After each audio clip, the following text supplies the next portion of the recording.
Наші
Прийшли окупанти до нас в Україну, форма новенька, воєнні машини, та трохи поплавився їх інвентар.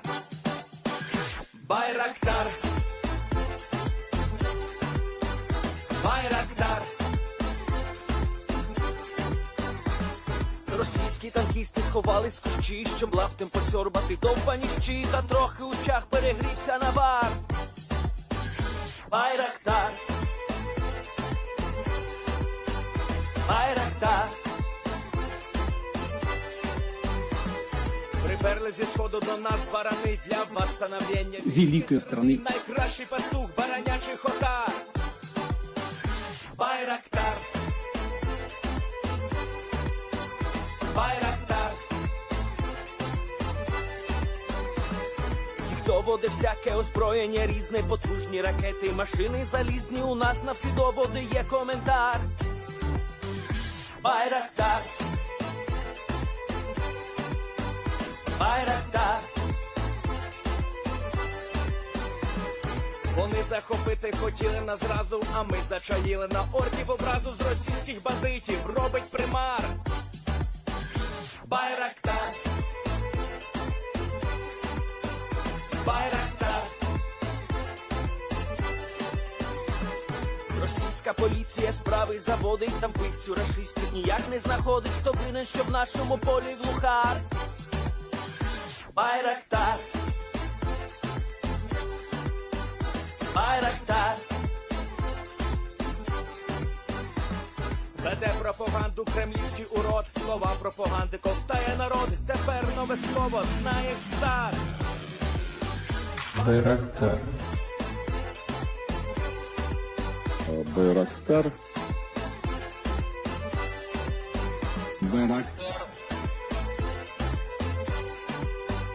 Байрактар. Байрактар.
Yes. The Leaf Street Army sends its regards.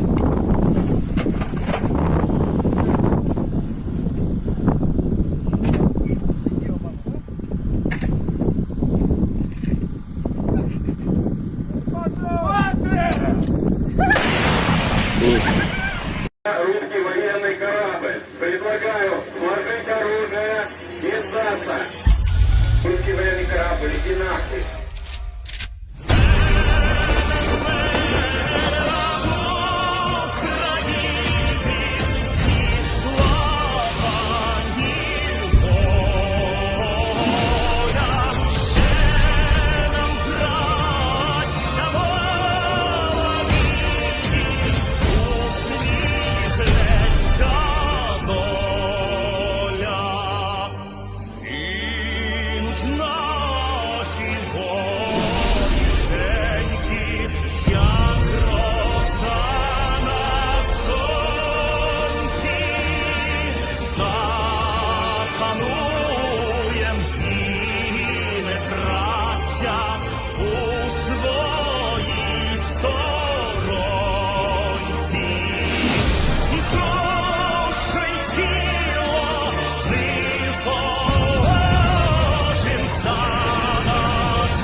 Hello, everyone. I'm the Enforcer, and I'm accompanied by Enforcer Matt.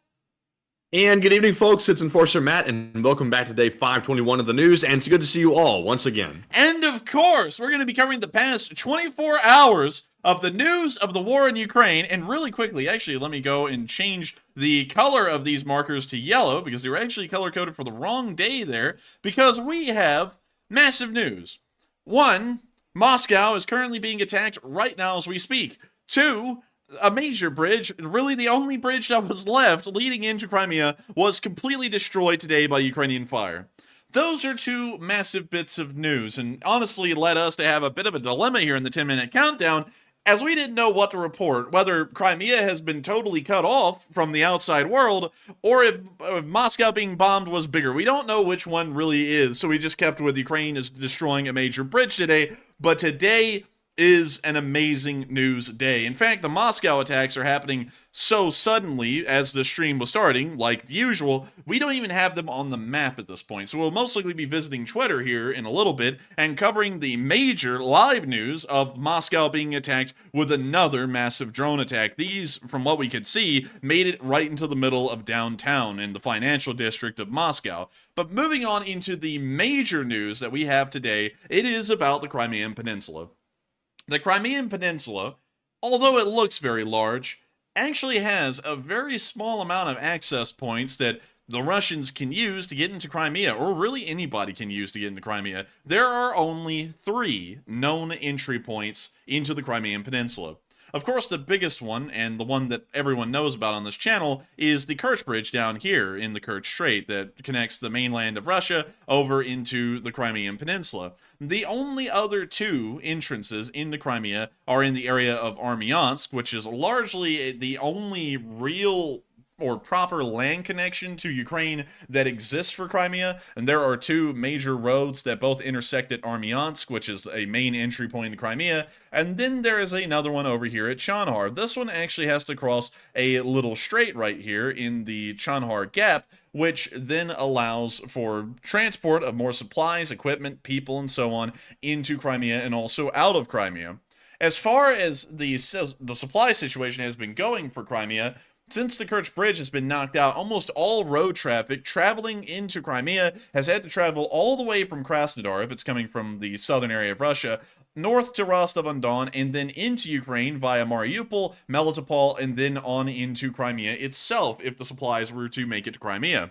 And the supplies coming out of Crimea only had one way to exit, which was directly through the Chonhar Gap and the Chonhar Bridge.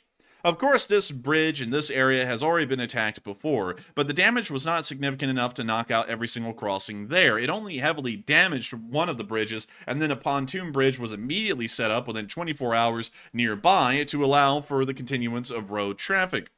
However, that's all come to an end today, as another Ukrainian strike was brought against the Chonhar Bridge and has ended up completely destroying both of the crossings from what Ukrainian sources have reported. And moving on into our first little bit of news here from the Euromaidan Press, according to Ukraine Frontlines, the Chonhar Bridge exists no more. And it appears that there is some kind of a satellite picture there, but it is very grainy and we really can't tell the exact conditions of the bridge in that picture. However, moving on into our I think that might just be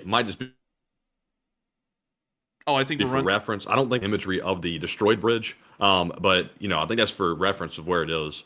And thank you for sharing that, Matthew. And I think we just went through massive lag right there because it cut out like half of your statement. But with that, we're going to be moving on to the next bit of news from Pravda, where they also stated that Ukrainian armed forces announced a successful strike on the Chonhar Bridge. According to the information we have right now, the crossings at Chonhar are completely out. Of course, this also accompanies the striking of the railway bridge near Rakovy a little bit earlier on in the year, which knocked out all major rail traffic leaving or entering Crimea from the land bridge, and now we can see that all major road traffic is most likely being cut off completely as well. And it appears that as far as Crimea goes, there is no hope for anyone in there anymore. There's going to be no more supplies, unless if it's coming across the Kerch Strait from a ferry, which is going to be very slow and very limited in its overall number.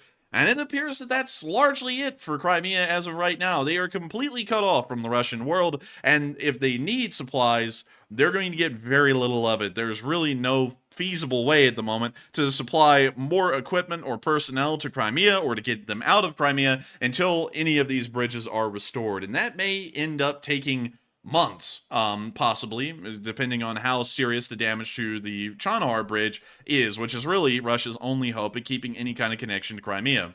We're now going to be moving on into what can only be considered breaking news, as it's actually happening while we're on the stream right now. It is happening at this very moment. And so the story, and I'll have to apologize in advance because usually we have a fairly well-polished statements, explanations, and video and picture evidence to go along with what is happening inside of Ukraine today, but due to the recency of this event, it's happening right now, we haven't really been able to put together an amazing story for this, but I believe that, and Matthew is an absolute goat. He has gotten all of the video clips that we have possibly been able to find across all of Twitter to show what has been going on in Moscow. Now, to describe quickly what we are seeing and what we are kind of understanding from the situation right now, it appears that the city of Moscow's air defenses have once again been incredibly lax, or the other plausible explanation for this is that this is a Russian false flag attack, which is being floated around by some people even as the attack is still happening right now,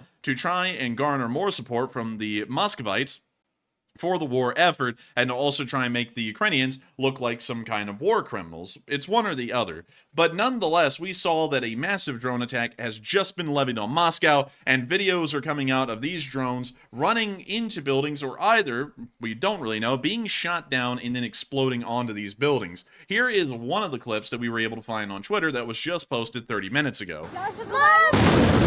We can see the drone exploding in the street.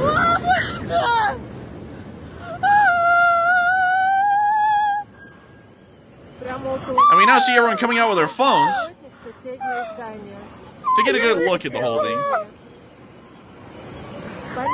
I think she's a little bit shaken up. A little shaken, I believe. But with that, that's the end of that clip. It appears that this attack actually happened, or the explosion happened, inside of the financial district of Moscow, which, opposite of what people think, it's actually not in the middle of Moscow, weirdly enough. And I'll try and show you all where the financial district of Moscow is if Google Maps wants to cooperate. I see we'll have to use some advanced persuasion techniques on Google Maps to make it cooperate, which is something that the Russians know a good deal about. But here's the center of Moscow, and this would be considered, you know what, we're going to refresh Google Maps to see if that fixes anything, because Google Maps' resolution right now is so low, you can't even really see anything down there. So hopefully Google Maps boots up here, and it works. And we're waiting for it to wait, and here we go. So this is what you would call the downtown of Moscow, what most people would consider the downtown, which has the Kremlin right there, centrally located in the city. It is actually the heart of Moscow, and where really the entire center of the city is. It's in Red Square right there. Now, the financial district, or the downtown of Moscow that we're seeing right there, from what I understand, Matthew, and if I'm not mistaken, because I think you actually know a little bit more about where that financial district is, it is somewhere over here in this area, in the western area. On the western side of Moscow, I think it could be. I'm not really sure, to be totally honest with you. And so, anyways, unfortunately, we can't really locate the exact... Zoom in a little bit. You can probably spot it, because I'm sure most of Moscow probably looks like a dive, so the nice area is going to stand out. Let's see. Nice areas. Not really seeing anything that sticks out. A lot of this looks like Khrushchevka hell. You know? Like, it's... Oh, wait a minute, hang on. This... We might be onto something here. Dang, the nice area is that far away? No. Dang. You know, I'm not going to lie, Matthew. No, it's got to be closer than that. Yeah, I think this is as close as it is. I think they built it all the way out there. And it looks like it. Yeah, I think this is actually the nice part of the city. Let's drop down on the interstate here. Let's see if it is the nice part of the city. And we're waiting for it to load. I'm so sorry, everyone. I would like to apologize for the lag really quickly, because sadly we can't control it. I don't really think this is the nice part of town. At least the part we just saw. This looks like Birmingham, Alabama. Not saying that Birmingham's bad or anything. I'm just saying that that's, you know, not what we saw in the video. Nevertheless, the financial district of Moscow, or the high-end part of Moscow, actually isn't in the direct city center. It's kind of somewhere on the outskirts, but we'll be trying to hopefully find more information on that as time goes by, and also making sure that we're not being floored. And we are being floored. Would you look at that? Absolutely floored. I bet Matthew's Discord call is absolute garbage right now. Let's check. Hello? Now you're actually pretty clear, but I think there's a delay in it. Oh, well, that's always fun. And also, we're going to be waiting this out for a minute while everyone, of course, tells us we need to get better internet. I thank everyone for sharing that with us. We'll be working on the Bureau of Infrastructure and Labor here in a minute and levying our state for billions of dollars to improve the state's internet infrastructure. It should be a simple fix, and I'm sure that we'll be able to have that fixed by tomorrow morning for everyone who is concerned about the internet's connectivity. But moving on from that, and into our next clip, here is another video that appears to show damage to one of the buildings in Moscow's financial district, right there. Oh, look, the finest building in Moscow. Look, a modern Russian building. That's something that Bold and Bankrupt won't show you. But it appears that, and now I gotta say this, based off of the explosion we just saw a moment ago, there is no way in hell that that's the only damage that was caused. That's No, I think it was multiple drones that hit. Well, still, I mean, like, if they explode on impact, why didn't it blow out any of the other windows? It only took out, like, a little row of windows here, and that was it. I mean, that was a pretty big chunk, I have to admit, though. Like, it looks small from the ground, but that's a decent-sized chunk. Yeah, I guess, but there's no fire. There's really nothing to show there was an explosion there, really. It just looks like missing windows. And then moving on into the next clip, we can also see more damage to the high-rises here. And we see some windows blown out. That's actually some fairly significant damage. That does appear to be an explosion. And now the video ends, and it appears that it just normally ends there. But with that, that's the end of that clip. And moving on into our next one, we also have some footage that appears to be taken from a high-rise itself, showing the drone explosion, possibly. But when you see something up there, and then we could hear an explosion, but we never got to see the explosion on that clip.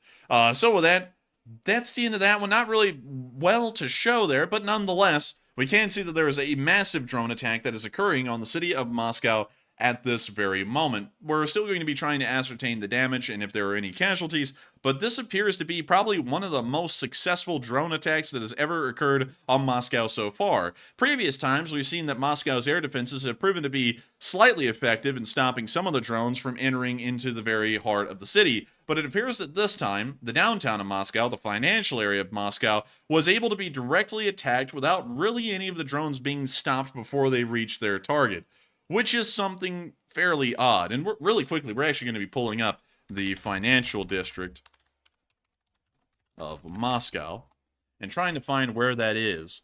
So it's the MIBC, and that's most likely the area we just saw being attacked. And so based off of that, you can see... You know, the truth is, Russia doesn't have enough air defense to cover the entire Moscow. I'm not sure which areas they're prioritizing. I would assume most likely the government buildings are, like, but they don't have enough air defenses. That's why these buildings keep getting hit. Apparently, Ukraine's found out the areas that aren't protected, having several successful attacks in a row for like a few days now. Apparently so. I would have to agree with that. And Matthew, I've got to tell you, I know it's something we can't fix, but it is like listening to a robot right now on your end. It is... I'm telling you, I don't know what's up with the internet now. I think we may actually be getting lag attacked or something again, because it is relentless as far as the call quality is going. It's been bad the entire time. Since we'll just keep going and ignore it. Well, we're going to try, but I know that some viewer is, going to just start complaining, So, anyways, this is where that attack occurred, and really quickly, that's actually a lot closer than we thought it would be. We thought that the financial district was way out here in this area. It's actually right here. That's the financial district. It is only a few blocks large. That is tiny. And what the hell is this? That figures. Because they don't really have any money in Russia. Yeah, they don't. And so you can see that they put all of their money into like 10 square blocks, and that was it. After that, they just ran out of money. And what the hell is this giant thing? Let's find out. It is the something something. It's an old Soviet blue building. Look, it's an old Soviet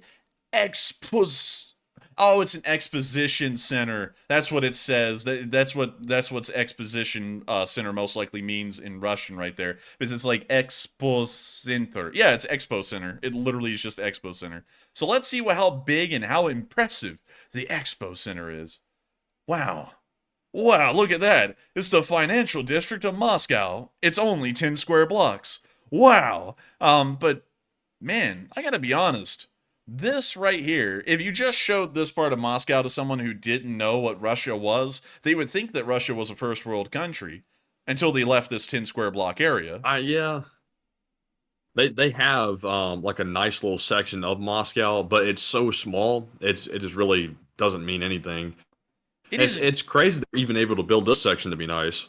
Well, you know, it probably took... Well, actually, to be honest, it did take the entire economic efforts of the Russian Federation to build that thing, because the Russians gather up taxes from the entirety of the Russian Federation, and then they only pump that tax money into Moscow, really, and then St. Petersburg gets whatever is left over, and then everyone else gets nothing. So I guess that's why that's there. But remember, look at how big this is. Like, I'm circling it with my mouse cursor right now. This is the financial district. That is what you could call the first world part of Moscow. And then look how big Moscow is outside of that. It extends all the way to this ring road here that goes all the way from Khimki to Lyubertsy to the south, and that is the only part. You can hardly even see it when you zoom out onto the entire city of 11 million people. Like, it's tiny. That is crazy. Yeah, it's crazy. And also, that is not that far from the Kremlin from what we can see. And let's measure the distance. At the closest, that is only 2.5 miles away where these attacks are happening right now. And so this is fairly close to the Kremlin. We've actually seen a drone attack hit the Kremlin before. So, you know, it's not like that's getting, you know, danger close or anything. They've already hit the Kremlin before. So it's not really like they're eking their way towards the Kremlin. They've already done that. But still, go ahead. And also, in reality as well, even though the attack looked that major, like you said, only a chunk of the building was taken out. It's just the fear factor behind it, because now that Ukraine's attacking rather high-end buildings, now people across Moscow are going to be scared to go to work. They're going to be scared to go to their buildings, and that's going to cause another, like, sort of, like, this is going to sound bad, but kind of like a terrorist effect in Moscow, which I'm not sure if that's what Ukraine's going for or not, but it will have that secondary effect. And I would have to largely agree with that. It's a pretty serious development as far as everything's going. And of course, we'll be trying to get more updates on that live as the news keeps on going, but trying to keep y'all apprised of an ongoing situation inside of the city of Moscow. Moving on from that, however, we've heard some interesting developments around the Belarusian border. Most of this information is coming from Polish authorities that are talking about the situation. And also, really quickly, let me check. It appears that the stream is running fine right now. I'll, of course, be keeping up to date on that, so that way if we need to slow down for a moment, so that way the internet can catch up, hopefully it can. Moving on from that and into the Belarusian-Polish border area, we saw not something interesting, but we saw a fairly interesting statement made today by Polish authorities. Wagner fighters will be used to mount further hybrid attacks, quote-unquote, against Poland by helping migrants illegally cross into Polish territory and even themselves entering disguised as such migrants. This was warned by a the Polish Prime Minister after some Wagner forces moved to the Suwalki Gap, a strategic choke point on the border in between Poland and Lithuania. And to revisit what the Suwalki Gap is for a minute, this is what Nexta showed, if I'm correct, about the Suwalki Gap. You can see it highlighted in red right there on this map that's in about 240p, and this is the weakest point of the NATO alliance, at least as far as the integrity of it or the structure of it. This is an area that is only about 40 to 50 miles wide. Let me make sure to measure that, because I think it may even be as narrow as 30. And so let me check. It is 40 miles wide exactly, from the Belarusian border to the very tip of Kaliningrad. It is incredibly small. It's a very small area, only 40 miles wide. And this is something that has caused a lot of concern, at least in the modern war, in the modern conflict with Russia and Ukraine, is that if it spills over and NATO becomes involved, what would happen to the Suwalki Gap? It is entirely possible that if a NATO response was not quick, the Russians can actually close off the Suwalki Gap and close off the Baltics from the rest of NATO. And that could be quite concerning, considering that the Baltics are going to be a massive linchpin for operations in the Baltic Sea and also reaching towards St. Petersburg and Moscow. And so the fact that Wagner forces are once again very close to the area of the Suwalki Gap, and not only that, they are beginning to try and help migrants to cross the border, it shows that a little bit of something concerning. I'll be trying to explain here, while I have a million things bouncing around in my head, like stream connectivity and everything, why this is a little bit concerning, why this picture is starting to cause Polish authorities to start raising alarms. One, Poland and Belarus have had a problem with migrants, and I'm not going to be talking here because I know that someone's going to come up with something about migrants somewhere else. We're not talking about that, and we don't do politics on this channel. But Belarus has weaponized migrants against the Poles for around 3 to 4 years at this point, largely starting in 2019. To go back about that a little bit and explain what happened in 2019, Belarus and Poland got into a little bit of a diplomatic spat back then, and the Belarusians decided to do something that can only be called a pro-gamer move that appeared to be very low IQ once they actually tried to execute it. What they did is that they offered incredibly cheap travel plans to Syrians to travel to Belarus on vacation. And once those Syrians arrived in Belarus, they took their passports and they then ended up trapped inside of Belarus, and they didn't have passports to prove they were Syrians to be able to go back to Syria or to travel outside of Belarus. And so what the Belarusians would then do was that they would give these folks pamphlets, load them onto buses, and the pamphlets would explain how they would be able to cross the Belarusian border into Poland and then try and live inside of Poland as some kind of migrants or refugees. And then this also, and of course we're going to try and skirt this as best as possible, but this also ties into a little bit of EU politics, as the Poles had not been major recipients of any refugees or migrants whatsoever during any part of the past decade, and so they are massively against really any migrants entering their country, much less migrants that are being weaponized against them and then being sent across the Belarusian border. And so then this started to cause a massive showdown at the Belarusian-Polish border in between Belarusian security forces, Polish forces, and then the migrants that the Belarusians were trying to force across the border and on into Poland. It got brutal. People were getting beat. I think, actually, if I remember correctly, a few people, some around 3 or 4 of them, ended up being killed. It was something very severe. And the Belarusians have kept these Syrians, who are largely almost enslaved inside of Belarus at this point. They can't go home because they don't have passports, and the Belarusians aren't allowing them to travel anywhere inside of Belarus. They are stuck living in camps largely along the Belarusian-Polish border, and are still trying to cross till this day, and the Belarusians every once in a while still try and push them across. This has led Poland to ramp up their border security massively by building massive borders, massive border barriers, barbed wire, fences, walls, things like that, and also heavily manning it as well, so that way they can try and catch these migrants before they cross. The fear right now is that the Wagner could be using the situation that's existed for nearly 4 years to try and pump as many migrants as they can across the border, of course with Wagner support,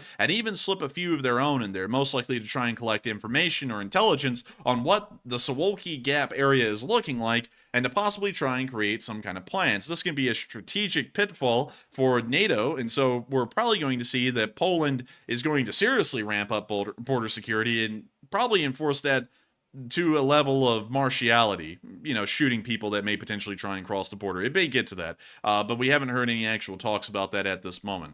But that is why it's a little bit concerning with the Wagner forces being near the Suwalki Gap, and the fact that some of them may be trying to blend in with the Syrians that are also trying to cross the border. This could all start to pose a very dangerous situation for NATO strategic assets in the area, and also the security of the Baltic nations as well. But moving on from that little bit of news, which is very concerning in its own right, and of course the Poles are trying to deal with the best they can, we're now going to be moving on from that little bit of Polish and Belarusian border news near the Suwalki Gap and down into the Black Sea. Because things have been going on down here, and something fairly interesting has been shown by United24, where they've explained why Russia may have shut off the grain, according to the Ukrainian government. And so, here is the clip. Can we have some bandwidth, please? Can we have some internet, for the love of God? I mean, like, my computer is showing that we're getting some good internet, but our OBS is saying that we are literally dying. So I don't know what's going on right now. But anyways, here's the clip. This is a map of Ukrainian grain exports during the war. Europe, Africa, Asia Pacific. Ukraine did it through the Black Sea grain deal. 2 weeks ago, Russia killed the deal. Once again, it dealt a blow to global food security. Let's put it in perspective. Before the war, Ukraine was one of the world's top agricultural producers. It played a crucial role in global trade. It was the number 5 exporter of wheat, number 4 in corn, number 1 in sunflower products, oil, and meat. In 2021, Ukraine's agricultural exports totaled $27.8 billion. And then Russia invaded. It blocked the seaports, it grabbed the harvest, and it stole world markets. Take Egypt. It was a major destination for Ukraine's wheat. Ukraine supplied almost a third of wheat imports. Now it's only 1/10. Russia increased its share. So, Russia is not simply threatening global food security, it is also making money.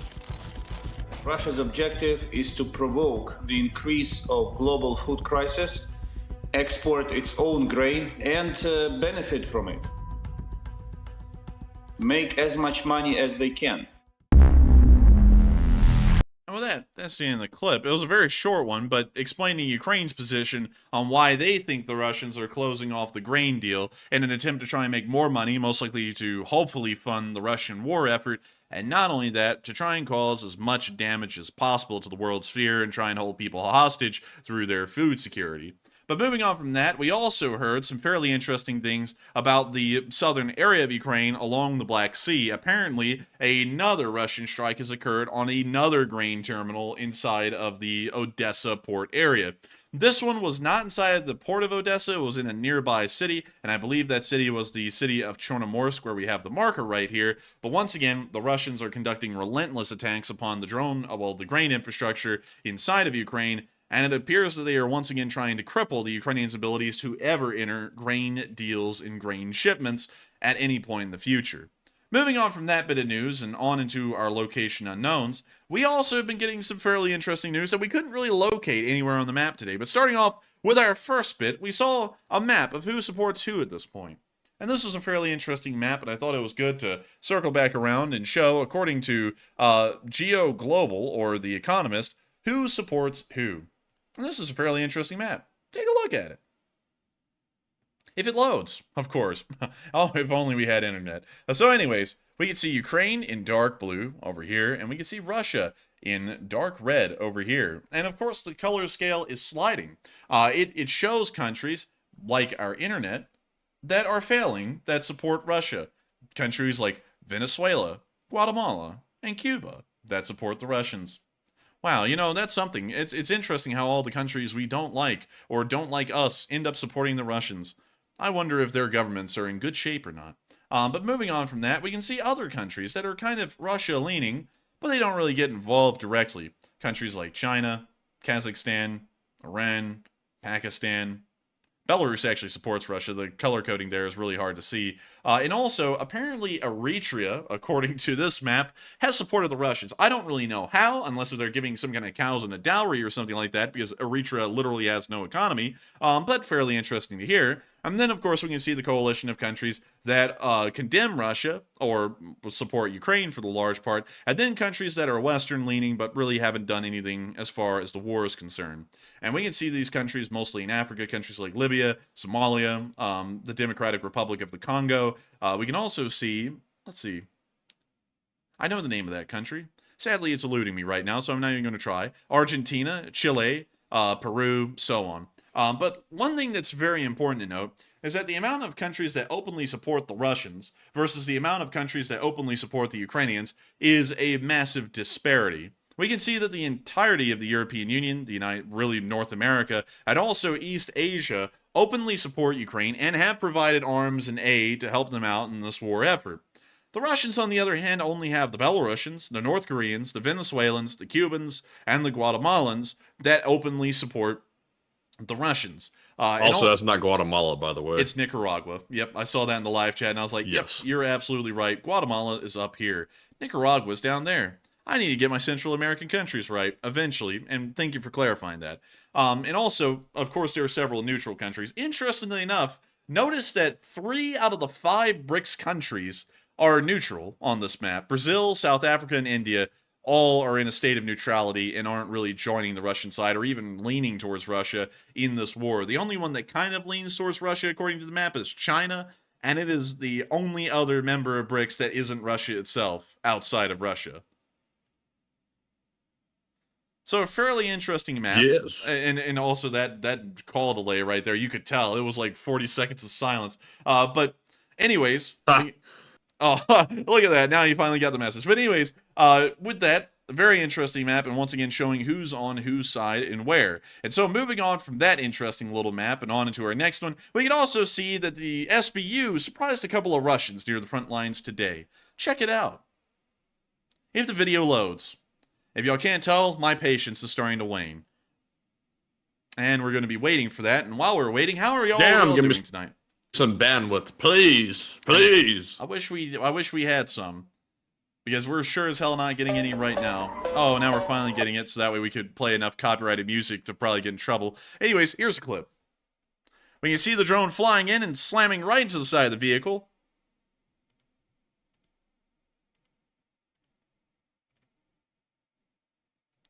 And now we can see it running into a toss, right at the back of the toss, and we can now see the toss continuing to explode as it moves down the road.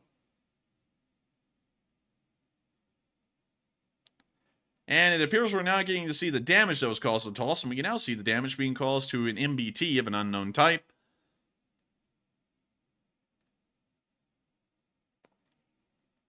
And we now see that again, and again, and again, and again, and again. The SBU has been incredibly busy. We can even see them hitting a Gyansen.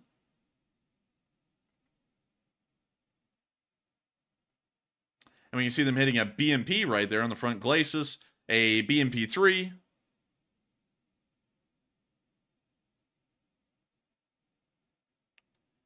We can see some Russians in the trench getting slammed.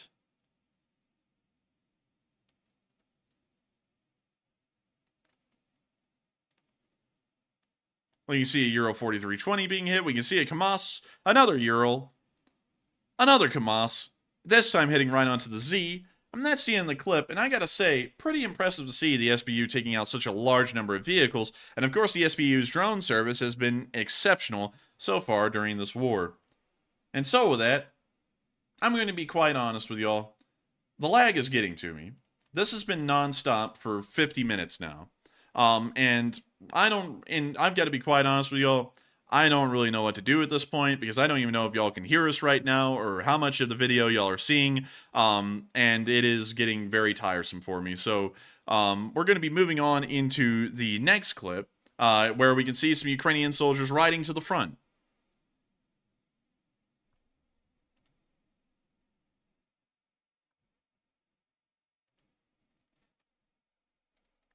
And here we can see them in 4 FPS, riding on the top of a BMP-2 or something.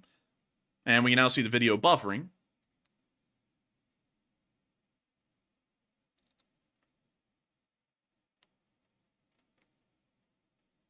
And we can now see the video buffering again.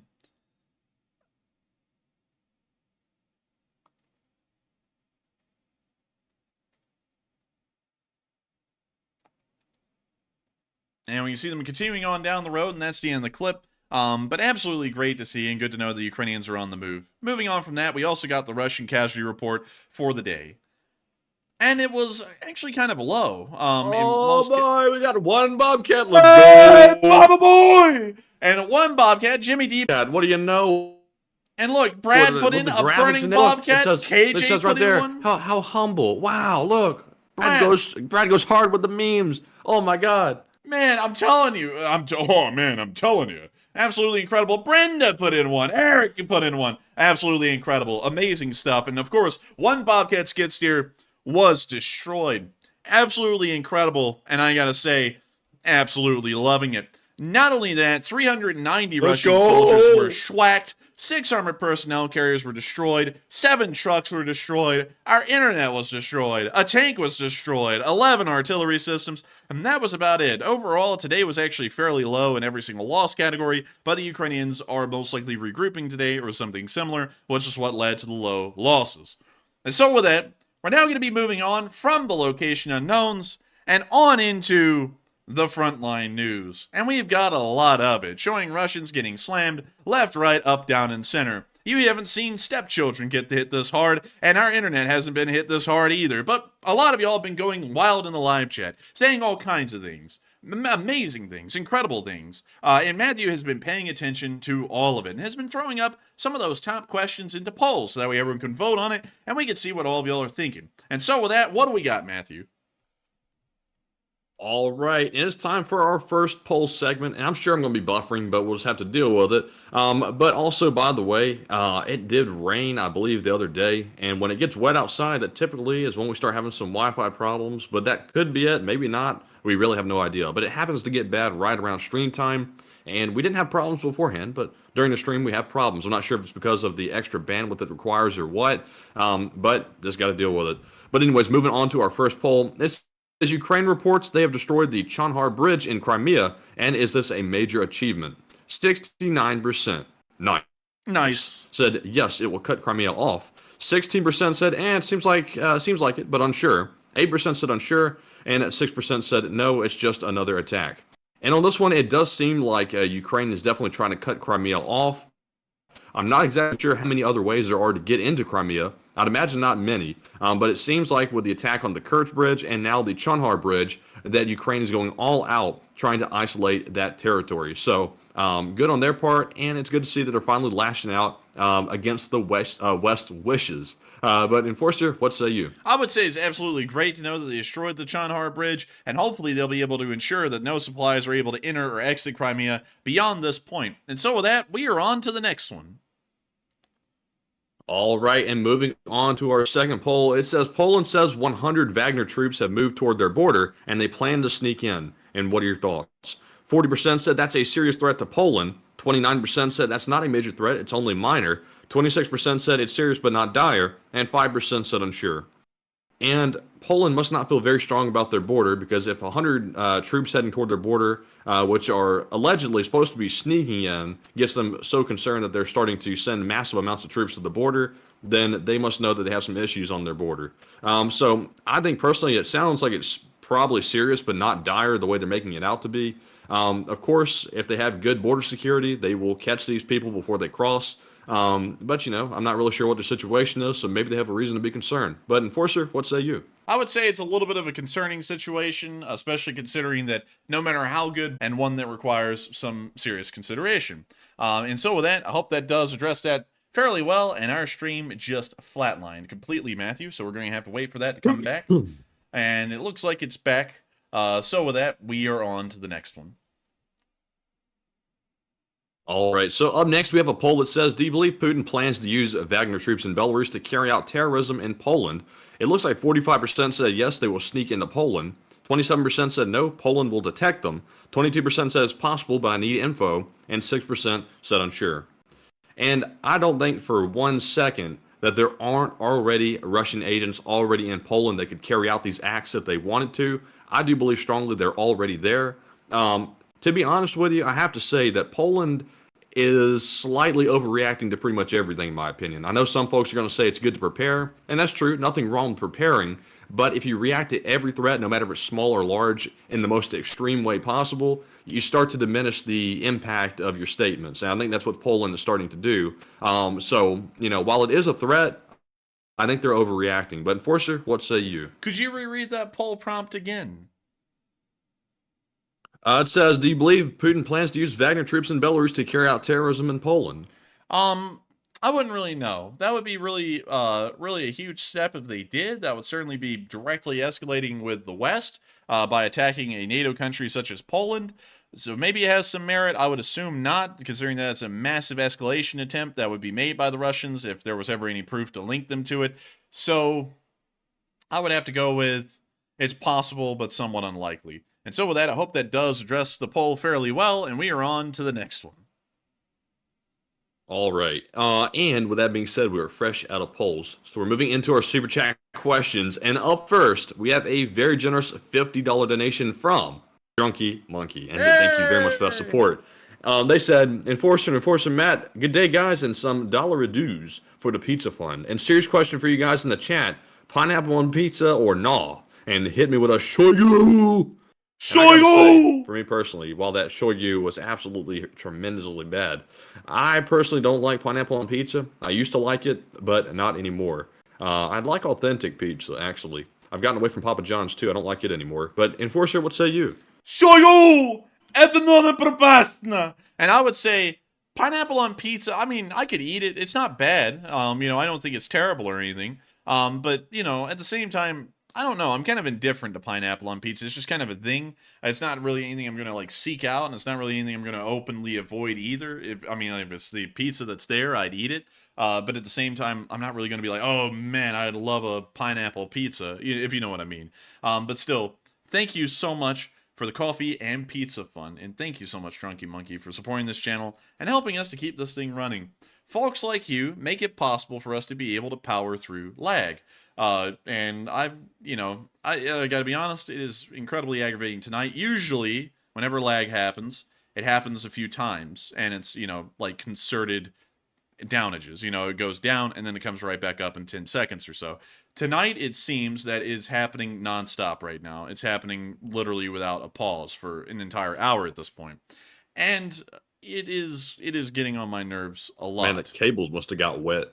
Something like that. And, you know, I don't mean to harp on it a lot, but tonight it just seems that it is extra compared to normal, and that is starting to get on my nerves a great deal. I don't know what it is, but for some reason my patience about internet problems today is incredibly thin. And so I'm just not really having a good time of it. But still, thank you so much for the support once again, because with your support, you help us to be able to power through lag spikes or just overall lag altogether. And without folks like you, this channel wouldn't have been possible. And so with that, thank you so much once again for support, Drunky Monkey. I hope that does address that the best I can. And with that, I hope that does address that fairly well. And we are on to the next one. All right, and up next, let's see, hold on just a second. Up next, we have a super chat from Old Warrior, who puts in a $20 donation. And thank you, Old Warrior, for the support. He said, Enforcer Matt, isn't the Kerch Rail Bridge still up? And I think it might be. Yes, the Kerch Rail Bridge is still up, but the Kerch Rail Bridge really can't keep up with the supply demands of Crimea. It was already having a tough time as it is, and now with the Chandar Bridge being taken down and no rail access from the land bridge either, now all of Crimea relies on that railroad bridge alone for all of its supply needs. And that is something we'll probably see that the railroad bridge simply just could never keep up with.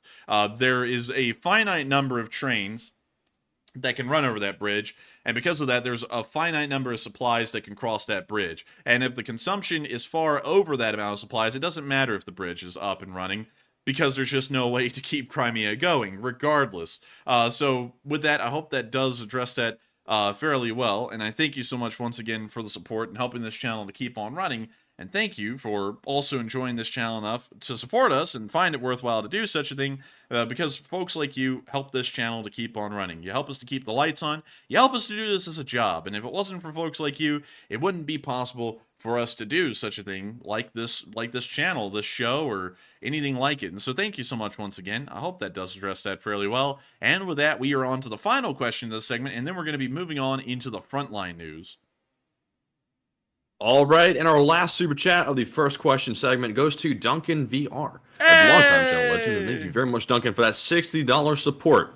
And tonight, we have a special. We have robot animal noises brought to you by Duncan VR. He says, Enforcer Matt was at law school in class. Blah, blah, blah. His teacher asked him a question. Moo, wing, bah, Matt. Yeah, replied, bah, moo, bah. Enforcer was asked a law question. He replied, bah, moo, bah. Oh, man, I'm telling you. Meow, woof.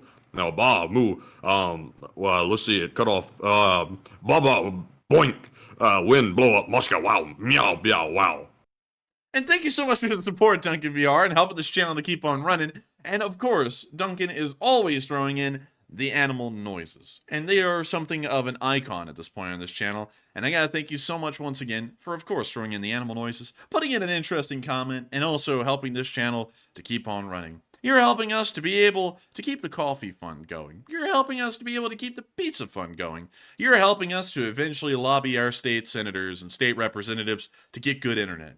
And I thank you for that, because without that support, this channel would not be possible.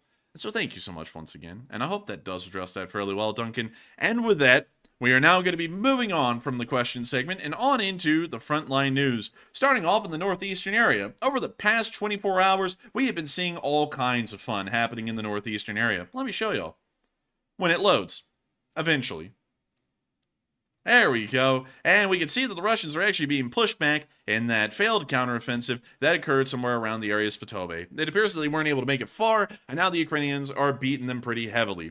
We didn't get any video footage from that area today, but we did get some video footage from Kremenna, where we saw that the Ukrainians had been putting the Russians under some heavy shelling.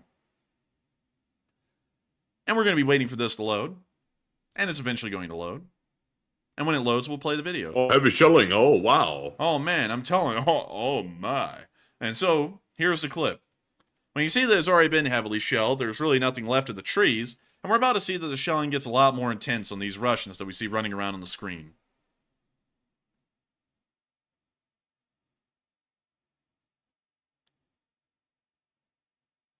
And when you see them trudging their way through the tree line, through the little trail that they've made, they've traveled it so often, there's a trail there now. And we're about to see that their little path will be interrupted by a high explosive artillery shell. Check it out.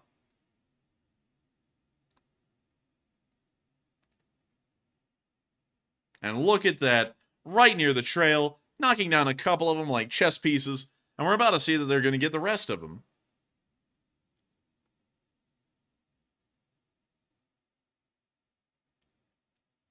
Somebody said, "Oh man, I'm telling you, are you sure that the internet isn't just your dad watching Netflix?" Well, that's probably adding to the problem. He can get off Netflix right now, I'm telling you. Oh man, I'm telling you. But we can now see the rest of the Russians running away after the artillery shell hits.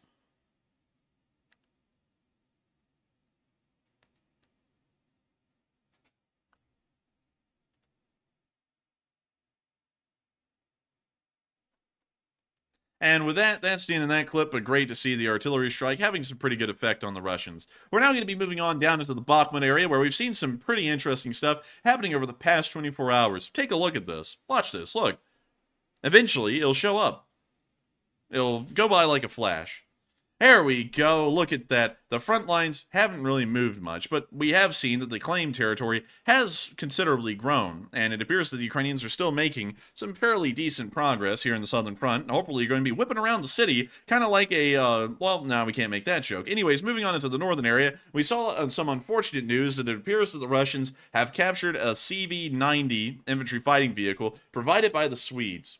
It's not really like anything's proprietary in this vehicle, but it is unfortunate to see that one of them was lost, apparently. And we also saw this on the back of a Russian transport truck on the way towards the direction of Moscow. Moving on down inside the city of Bakhmut, we saw that the 77th Airborne Brigade has continued to try and levy their firepower and artillery to destroy Russian forces. Boy, you know, one sponsor, Matthew, if we ever did get a sponsor that we would never have, is our internet service provider. Here's the clip. And we're going to be muting that.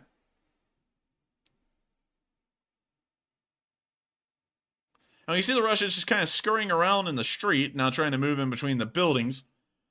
And it appears they will no longer be moving through the buildings. Oh man, I'm telling you. Oh man, oh. Oh man, I'm telling you. You know, and now we can see the Russians trying to move on into the apartment building, but it's just too late. Just too late. And with that, that's the end of that clip. But we see Man, that was one of those moments right there. That was one of those moments when you're like, you know, have you seen that streamer guy that he had like a webcam on his desk? And somebody said, "Why do you have a gun on your desk?" And he said, "What gun?" And he like threw it on the ground. Oh, no, I haven't seen that actually. I'm sure somebody in the chat has. Maybe. Maybe. I don't know. But moving on from that, we also saw that President Zelensky visited the front line today. Check it out. This is what he was doing today. And now I'm going to have to mute that for copyright reasons. Well, you can see him handing out medals and awards to the soldiers of Ukraine that are fighting in the area of Bakhmut.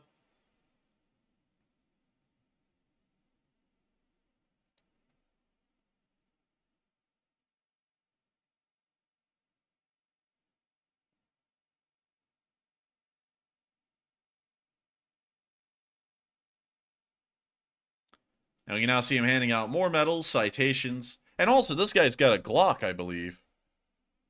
Pretty interesting right there.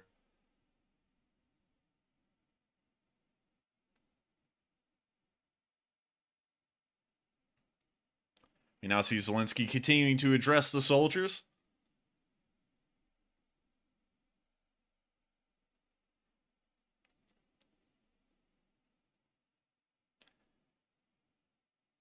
And he's probably giving some words of praise to him.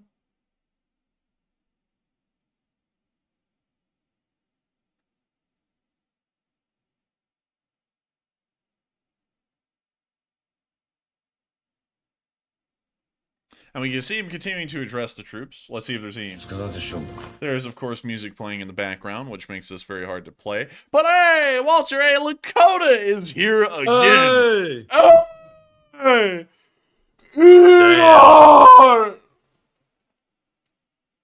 And we see Zelensky continuing to address the troops. You know, I heard today that the Chinese apparently implanted some kind of virus or something into our critical infrastructure systems and networks. Now, maybe this is it. It's happening. Maybe. Oh, man, I'm telling you. They're trying to get to my computer system. Oh, man, I'm telling you. And we can see the soldier talking to Zelensky, probably about what's going on the front line.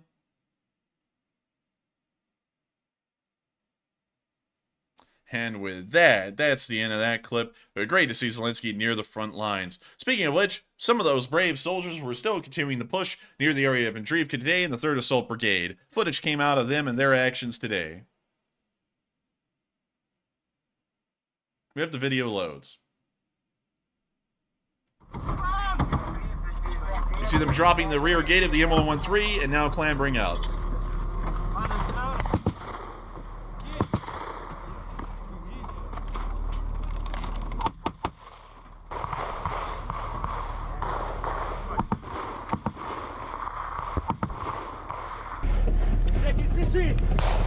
You see the soldiers advancing behind the M113.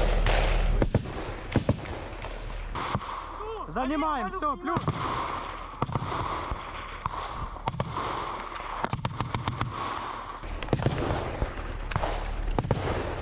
We now see them advancing into a trench.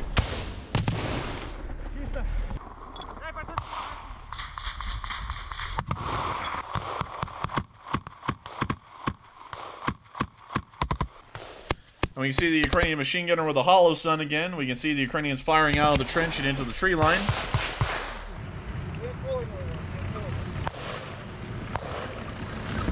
We see the M113 moving on past and out of the area. And we now see Russian artillery coming in on the Ukrainians, trying to suppress them.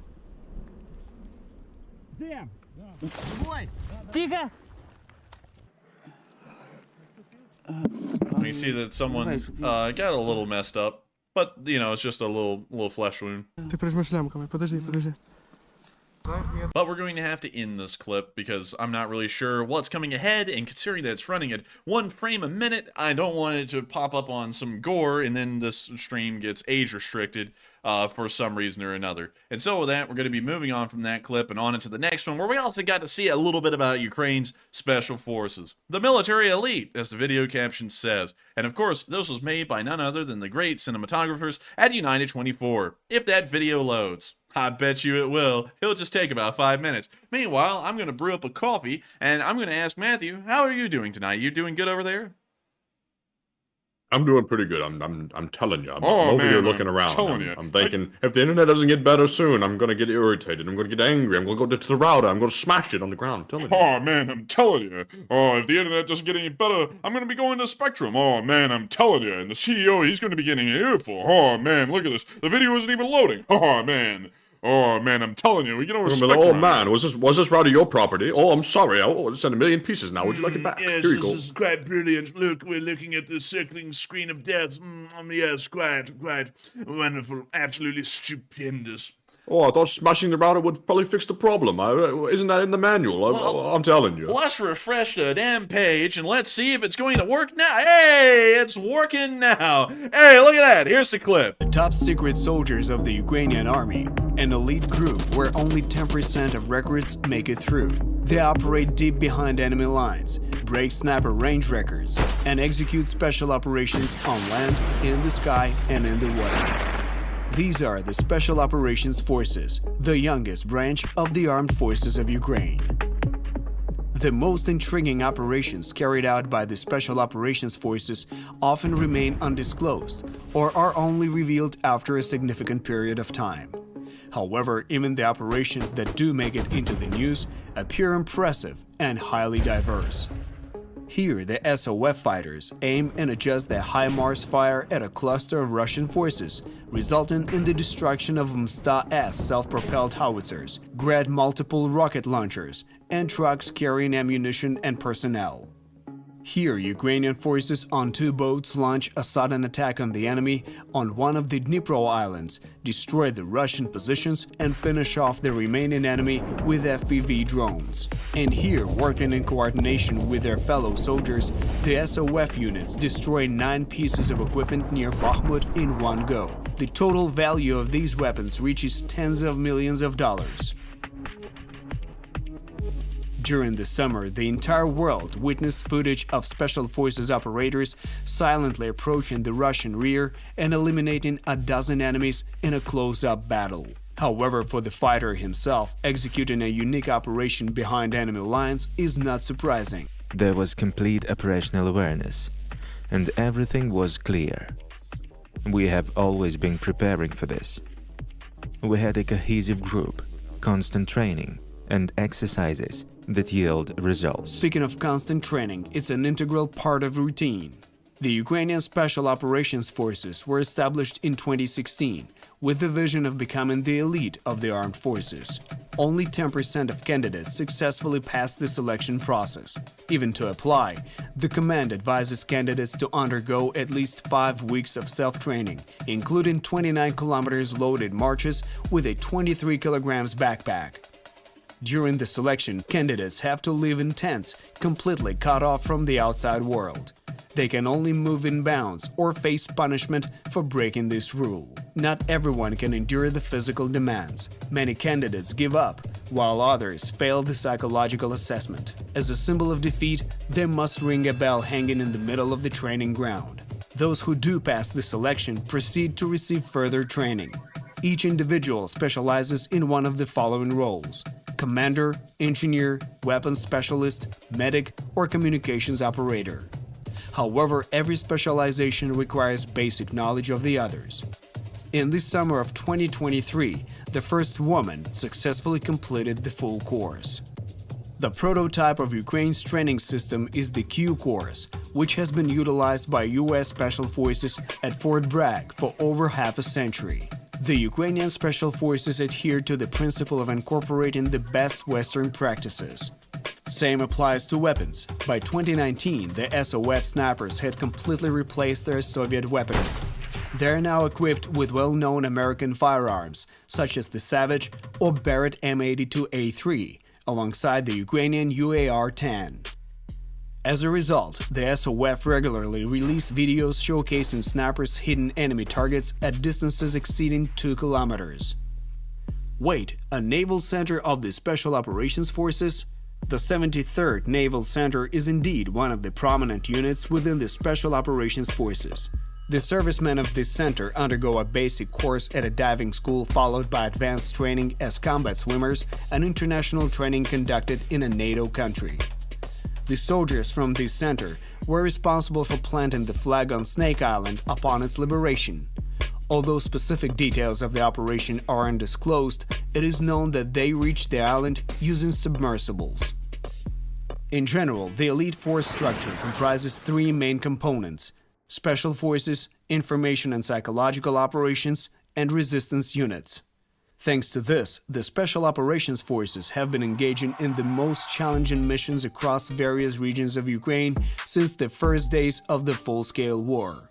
They fought off the enemy during airborne assaults at the Hostomel airport near Kiev, defended the strategically important Moshchun village, which played a decisive role in the battle for the capital, engaged in fighting in Bakhmut, and were the first to land on the liberated Snake Island. Currently, these skilled professionals attacking the enemy using both large and small drones, conducting troop landings and repelling enemy landing attempts, as well as organizing raids into the enemy's rear, both on foot and by helicopters. All of this makes the Special Operations Forces the elite of the Ukrainian. I have full confidence in myself, my abilities. Let me tell you something real quick. Pause this video for just a second. This guy right here that's voicing over this video, if he ever, runs out of a job at United 24, he might need to jump on SoundCloud and start rapping because he's like going hard on this beat. Man, he be freaking tricking it on his beat, man. You know what I mean? But anyways, get back to it. We have learned to help and trust each other. No one remains on the sidelines. No one remains on the sidelines during this disaster. The military and volunteers stand united, aware of the grave threat posed by Russia, a threat we are countering every day, and will continue to do so. And so with that, that's the end of that clip, but explaining a little bit about the Ukrainian Special Forces and the amazing work that they've been doing in the surrounding area. Moving on out of Bakhmut and towards the area of Donetsk, we also saw a picture of a Ukrainian Mi-8 at a forward airstrip. We can see a John Deere combine harvester in the back, and that has more trade secrets in it than the Mi-8 itself. Incredibly impressive when you really think about it, and also great to see that Ukrainian forward airstrips are being used to make sure that Ukrainian helicopters are available at any given time and are able to do any task that's needed of them. Moving on down into the Donetsk region as a whole, we also saw Russian forces coming under fire today in this area. Check it out.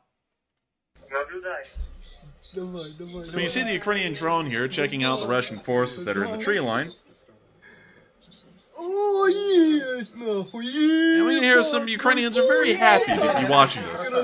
Cheering, laughing. And with that, that's the end of the clip, but it was a very successful hit. And the Ukrainians' elations only make it that much better to watch the Russians get absolutely plastered. Now insert the humanitarians coming, oh, come on. But anyways, moving on from that and down into the Donetsk area, we also saw that there was a wounded guy who just got out of the hospital that is now being forced to join the Storm Z. Check it out.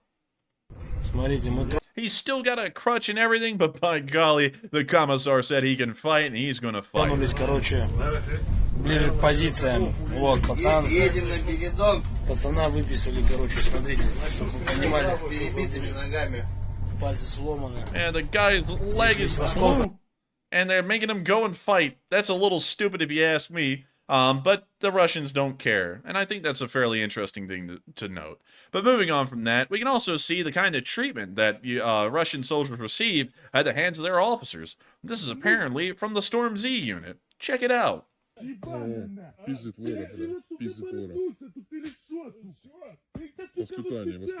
This seems like humane treatment. Man, he's getting a smacking. Man, he's getting a little beaten. You know what I mean? But with that, that's the end of that clip. And it appears that the Russians are instilling discipline, or more so, a lack of discipline, into the ranks. And so with that, we're now going to be moving on behind Marinka, where we also saw something that I just thought was absolutely hilarious. In case y'all didn't know, there's some kind of a Slavic folk tale about this thing called a Baba Yaga, which is some kind of a witch that flies around in a barrel. It's your standard kind of fare. It's the Father Frost kind of thing. And she eats people. And I'll just read y'all what Wikipedia says about Baba Yaga. In Slavic folklore, Baba Yaga is a supernatural being, one of a trio of sisters of the same name, who appears as a deformed and or ferocious-looking woman.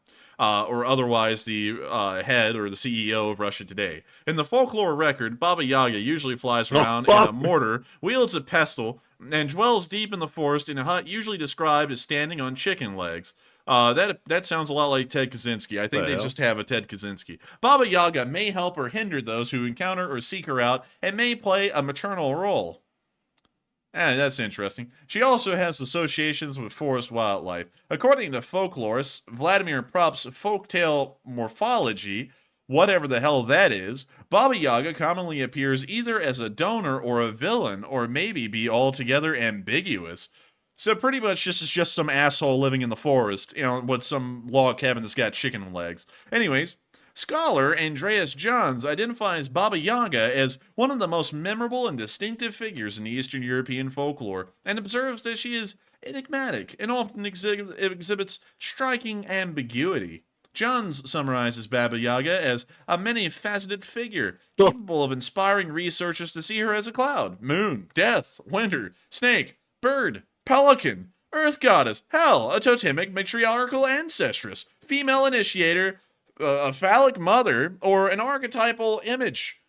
Really, this is the be-all, end-all for anything you ever need. Baba Yaga is your go-to right there. Y'all can see. Even being a phallic mother, whatever the hell that means, and I'm not going to hover over that to figure out what it means. Nevertheless, there is a drone that has been plaguing the lines that the Ukrainians have been using that the Russians have come to call Baba Yaga. This is the drone right there. This thing is big enough to carpet bomb Russian positions, and it is causing great fear amongst Russian forces. We can see another one of them right there. That is also Baba Yaga as well, and it appears to be scaring the hell out of Russians. And I'd have to be honest with y'all, I don't know what's more scary, the idea of some kind of a horror creature dealing with your phallics, or your phallus, or this thing. I don't know what's scarier, but I have a feeling that some kind of a witch flying around in a barrel messing with your ding-dong is probably a lot scarier than the drone. I'm not going to lie, I would be more scared of that than this drone. But still, the Russians well, never mind. The Russians are scared to hell of this thing, and I would have to say, rightfully so. If you saw a giant drone carpet bomb you, I feel like everyone would be, crapping bricks at that point. And so with that, we're now going to be moving on from that interesting little bit of news. Once again, folklore from that area continues to elude me with the real meaning behind it. Folklore in other places, it seems to have just more continuity to it, like the Wendigo, it's kind of a straightforward thing here in America, it just kind of kills you, and it just goes about a creative way of doing it. But like with Baba Yaga, it's like, what the hell is that even? What the hell even is that? Sounds a little pervy. Sounds a little pervy. No, it's not, James. It's not. But yeah, it sounds. You know what? We need to revisit Baba Yaga for a minute, because considering that, Do we really? Yeah, we kind of do. We have to. It's a union requirement now. So let's see here. Oh my God. So that's apparently Baba Yaga.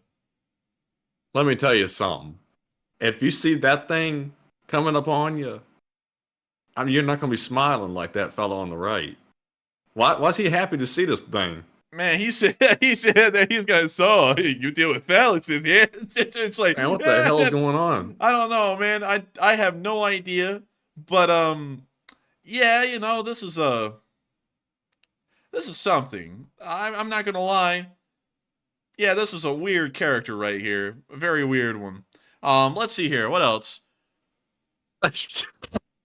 What? What is it? I can't repeat it. Oh no, where is it? Where is it?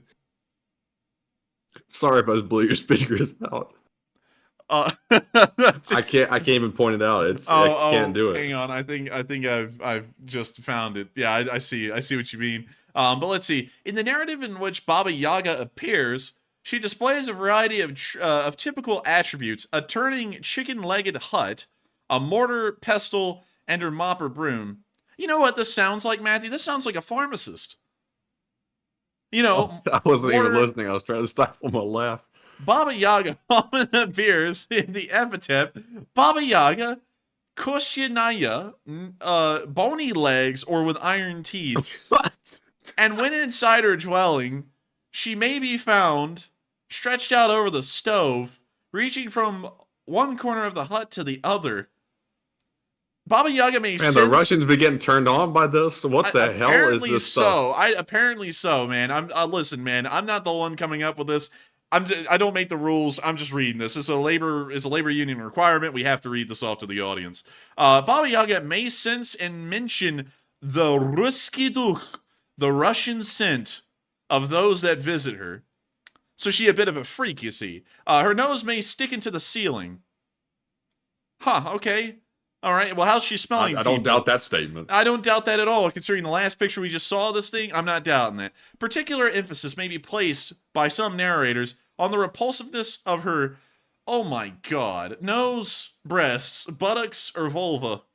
What the hell is this thing even? No, This doesn't... that's too much. You know too what? Much. You know what? Too Yeah, much. it may be a union requirement. Y'all are going to have to find out on that thing on your own. This is a little bit too much for me. Anyways, we're moving on from Baba Yaga and whatever messed up crap that is, and we're now going to be moving on into the Southern Front and what's been going on down here. Because, oh buddy, if y'all thought Baba Yaga was messed up, wait until you see what the Russians have been doing down here. It's really messed up. And so going over the past 24 hours in this area, we have of course seen that little frontline advances have been made. But moving on to our first bit of news, we saw some Ukrainian APCs moving forward.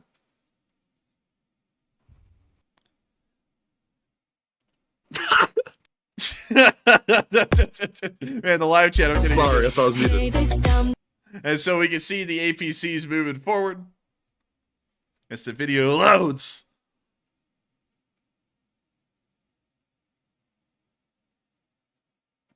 And here comes the rest of them. If the video would load. Man. Oh my god. All right, so here comes the rest of them. Look at them. They're Spartan APCs. Very nice.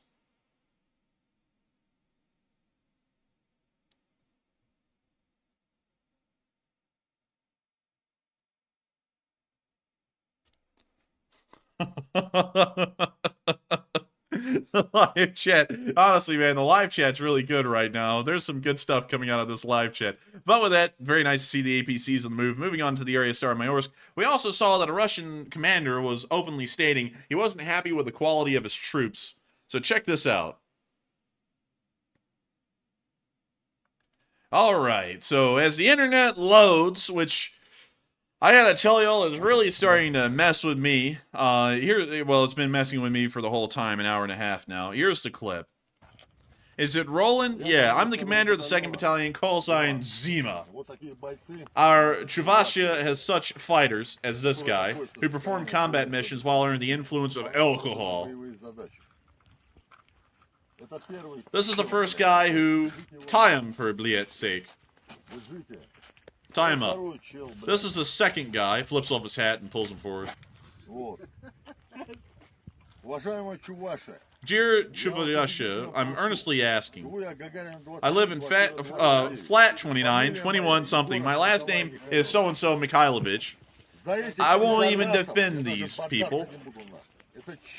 These are your Chuvash devils. I'm Zima. People know me. If anyone has anything to tell me, go on. If you touch my family, I'll tear your faces. But these guys are dead. Anyway, I keep my word. Whoa! Whoa!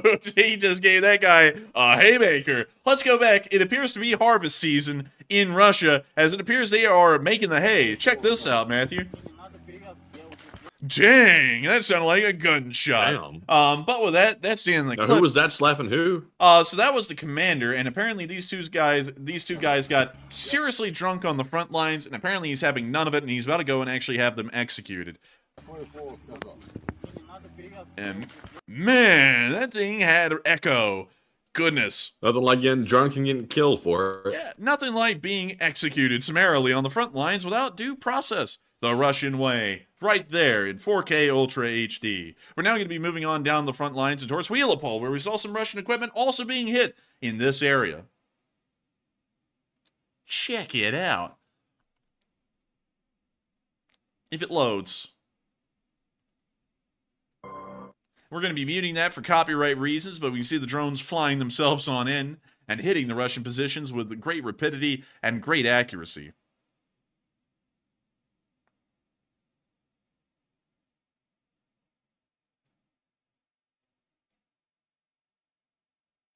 And man, these Russians are getting slammed.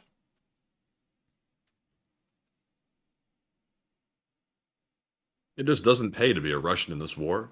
It Doesn't just go well for you no matter which way you look at it. Your commander slaps you and then kills you for getting drunk, and then you get killed by the Ukrainians. Man, you can't even have a fun time as a Russian. What the hell was that?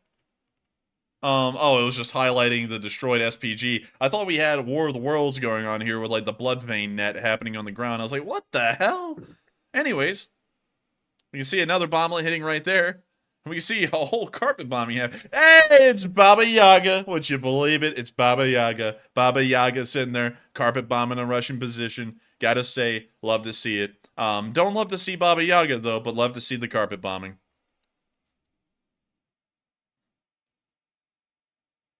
And so with that, that's the end of that clip, but great to see that the 12th Special Purpose Unit was able to hit some Russian forces effectively. Moving on into the area of Rabotny, we also saw some Ukrainian soldiers resting in this area today. Check it out.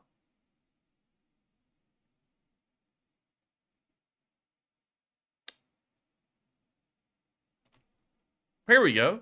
Look at this. It's loading. And then there's copyrighted music, so look at this. They're resting.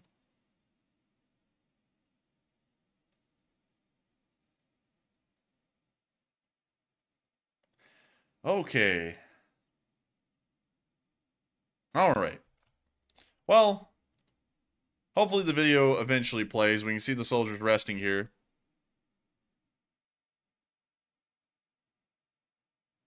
Alright, and it's loading again. What's going on with the internet? How's OBS doing? It's flatlining. So we're going to wait that out. It's going to just pick up again in like 5 minutes. Oh, an F in the chat. Lag. Oh, big lag. The internet's giving up again. What is F in the chat? It's like paying respects or something. Is that for fail?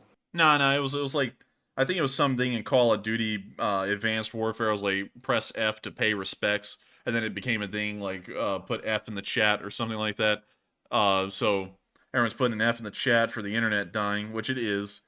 And we're eventually going to power through this. Eventually.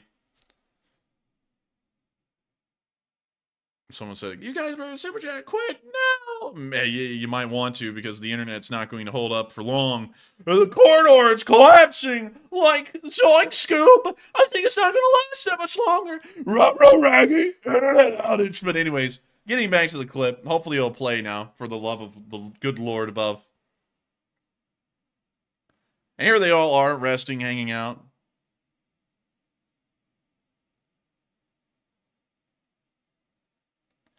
Must be that damn Baba Yaga messing with our internet, Matthew.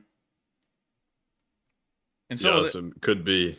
So with that's the end of the clip. Hey, you know, Matthew, what I was thinking is that name, Baba Yaga, you know, that would go good in a certain voice. You think so? Baba Yaga, Baba Yaga. You know, if you know what I mean. Oh, yeah. I thought you were about to make a joke about the router or something, like the Baba Yaga trying to like fix the internet.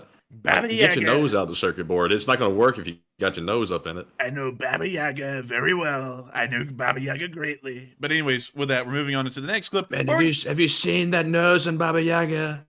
Oh, I'm telling you, there's a lot of subject matter there. I'm telling you, there's a lot of subject matter in Baba Yaga's face. Not the greatest, I'd say. 2 out of 10. 2 out of 10 at least. It's terrible. Terrible. Very terrible. But anyways, here's a picture of Ukrainian forces at night near the Russian defensive lines at the Surovikin area.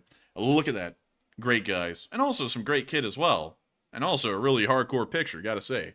And so with that, we're moving on into our next bit of news near Rabotny, where we saw some Russian prisoners were taken.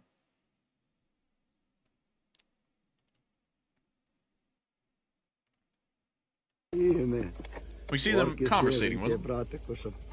Нехай буде в тебе сьогодні неділя весела. Диви, а этот сидел, пришел сюда к нам, блядь. А этот что-то, блядь, стрелять не стал, блядь. And with that, that's the end of that clip. We can see that dog got the keyword it was looking for. It sat there and went, oh. That dog went, is it oh. time? He said execution. He's like right now. Yeah. But anyways, with that, moving on into the next bit of news, we also saw a picture of a Bradley in desert camouflage in the area of Rabotny. Check it out. Look at that. Isn't that nice looking? Now, that's a nice-looking Bradley, I gotta say right there. One that many people have gotten used to at this point, that Desert Tan. Beautiful, beautiful. Moving on from that and into our next bit of news near Lipkove, we also saw... Well, actually, I'm not going to show that clip because there's something in it that we probably can't show. But Russians were packing napkins, and then they packed a nap, if you know what I mean. Anyways, we're moving on from that and down into the area of Kherson, where I also saw some Ukrainian soldiers in a firefight on one of the islands in the Dnipro River area. Check it out. If it loads. I'd be damned. Gotta be honest with y'all, it's very hard for me to power through this, because this has been going on for so long. Honestly, I really just want to round this thing out right now. Man, this is really getting to you. Yeah, it's getting to me.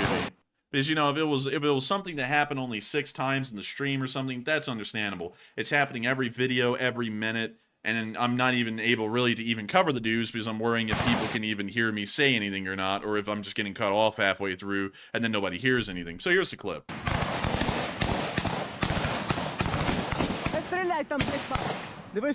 Also, I think someone's misunderstanding something in the live chat. It was not called Baba Yaga by the Ukrainians, it's called Baba Yaga by the Russians.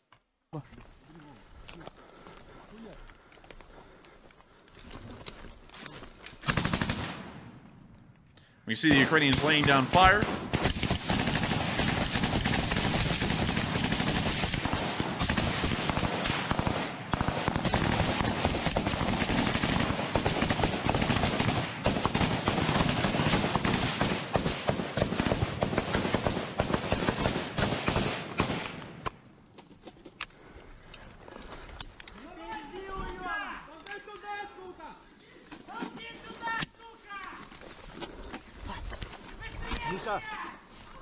поменяйте мне корм.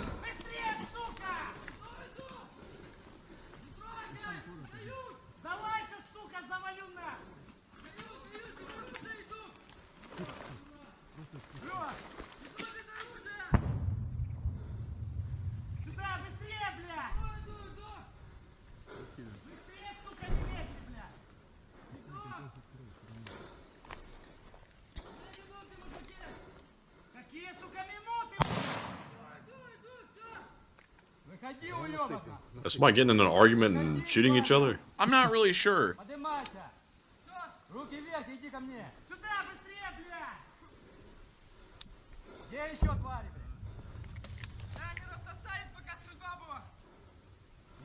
I think it may be Russian surrendering, possibly.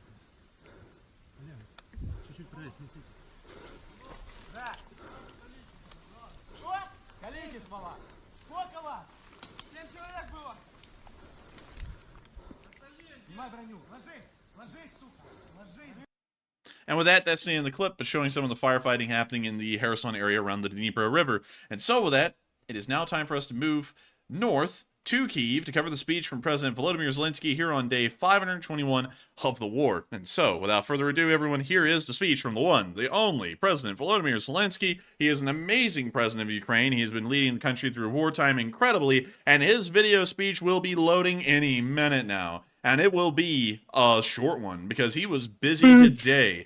Speech! And don't give me that freaking English guy. Give me the original Ukrainian right now. And I hear that guy. If I hear that translator, I'm going to lose it. I'm going to lose it. But come on. Come on, video. Come on, get going. All right, we're going to have to refresh the page because it's not loading. It's okay, everyone. It's okay. All right. Ukrainians, I wish you good. Dear Ukrainians, I wish you good health. Today was an amazing day on the front lines. I went and reviewed the troops of Ukraine. They're absolutely impressive. I also went and talked to the Minister of Defense, and I would like to thank the United States for its continued support to Ukraine, and I'd also like to thank everyone in Ukraine for continuing on in the war effort. Every single one of you all are incredibly admirable and brave in your efforts. The firefighters, the soldiers, the first responders have all been doing incredibly. I would also like to thank the 47th Brigade for all of the amazing actions that y'all have been conducting in Robotny, and And I would also like to thank the 3rd Separate Azov Brigade for conducting the amazing actions in the area of Andrivka and also Klishkivka. Y'all have been absolutely incredible. I have also continued to talk to U.S. and Western officials about the continued support and F-16s. At the moment, we are still working on getting them here, but they should be here most likely by the end of the year. I thank you all so much once again for continuing on. Slava Ukraini! Dear Ukrainians, I And there we go. Finally, the freaking video loaded. Right when I went through my own version of a Zelensky speech. So here we go. Бажаю здоров'я, шановні українці, українки. Сьогодні на Донеччині, Часів Яр, Краматорськ, Слов'янськ, Дружківка, Костянтинівка з нашими воїнами, нашими героями. Вітав і мав честь таку особисто привітати, потиснути руку і нагородити воїнів сил спеціальних операцій з нагоди їхнього професійного дня. Вони завжди на найбільш гарячих ділянках фронту, у найбільш відповідальних особливих завданнях. І так і зараз Бахмутський напрямок приїхав до них, подякував хлопцям за силу, героїзм, за професійність, за надзвичайно професійний захист України. Сили спеціальних операцій – це такий героїзм, про який неможливо розказати всі деталі, і лише через роки згодом така специфіка операції. Хлопці завдають особливо відчутні удари по російських терористах. І з того, про що можна зараз говорити, звичайно, це участь у ключових бойових операціях Бахмут, зокрема Авдіївка, Красногорівка, Мар'їнка, Солидар разом з усіма боронили Київ, і Гостомель, і Бучу, і Ірпінь, і Мащун, і Макарів, острів Зміїний, це теж ССО разом з розвідкою, разом з альфівцями та військово-морськими силами. Кінбурзька коса, Херсон, зараз звільнення Старомайорського – це теж результати, зокрема, і ССО. За час війни 17 воїнів сил спеціальних операцій удостоєні звання Героя України, 13 з них, на жаль, посмертно. Загалом 2000. Дякую вам, воїни, за ваші результати для України, для усього нашого народу. Дякую за шеврони, і це дуже почесно. І ще раз бажаю найголовнішого – перемоги над російським злом. Дніпро. Вже під ранок завершились роботи на місці вчорашнього ракетного удару. 9 людей постраждали, серед них 2 дітей, підлітки. Усім надано необхідну допомогу. За кожен такий удар, увесь російський терор, ворог обов'язково відчує силу. Oh my God. You gotta be kidding me. All right. З них Not не in the middle of a забудемо speech. і That's не disrespectful. пробачимо. Сьогодні річниця Оленівки, одного з найбільш підлих та жорстких злочинів Росії, навмисне прораховано вбивство полонених азовців, і хай кожна втрата Росії буде розплатою за її зло, і хай кожен окупант, кожен російський вбивця, всі відповідальні за цей терор проти України та українців знають, поки ще живі, що справедливість перемагає. Україна переможе. Я дякую всім, хто наближає нашу перемогу. Вічна пам'ять кожному і кожній, хто віддав своє життя заради України. Слава Україні! Slava Ukraini. And Herom Slava. And with that, that is the end. And good on him for getting out there in the field as the leader of the country and getting right out there in the middle of the action. And I gotta say, that was something absolutely admirable today, and that is the end of the speech from President Volodymyr Zelensky on the 521st day of the war, and that's beginning of some polls. What do we got, Matthew? So, jumping into our first poll of our last question segment, it says Russia hit another grain terminal today in Kherson, and will Russia destroy all of Ukraine's export terminals?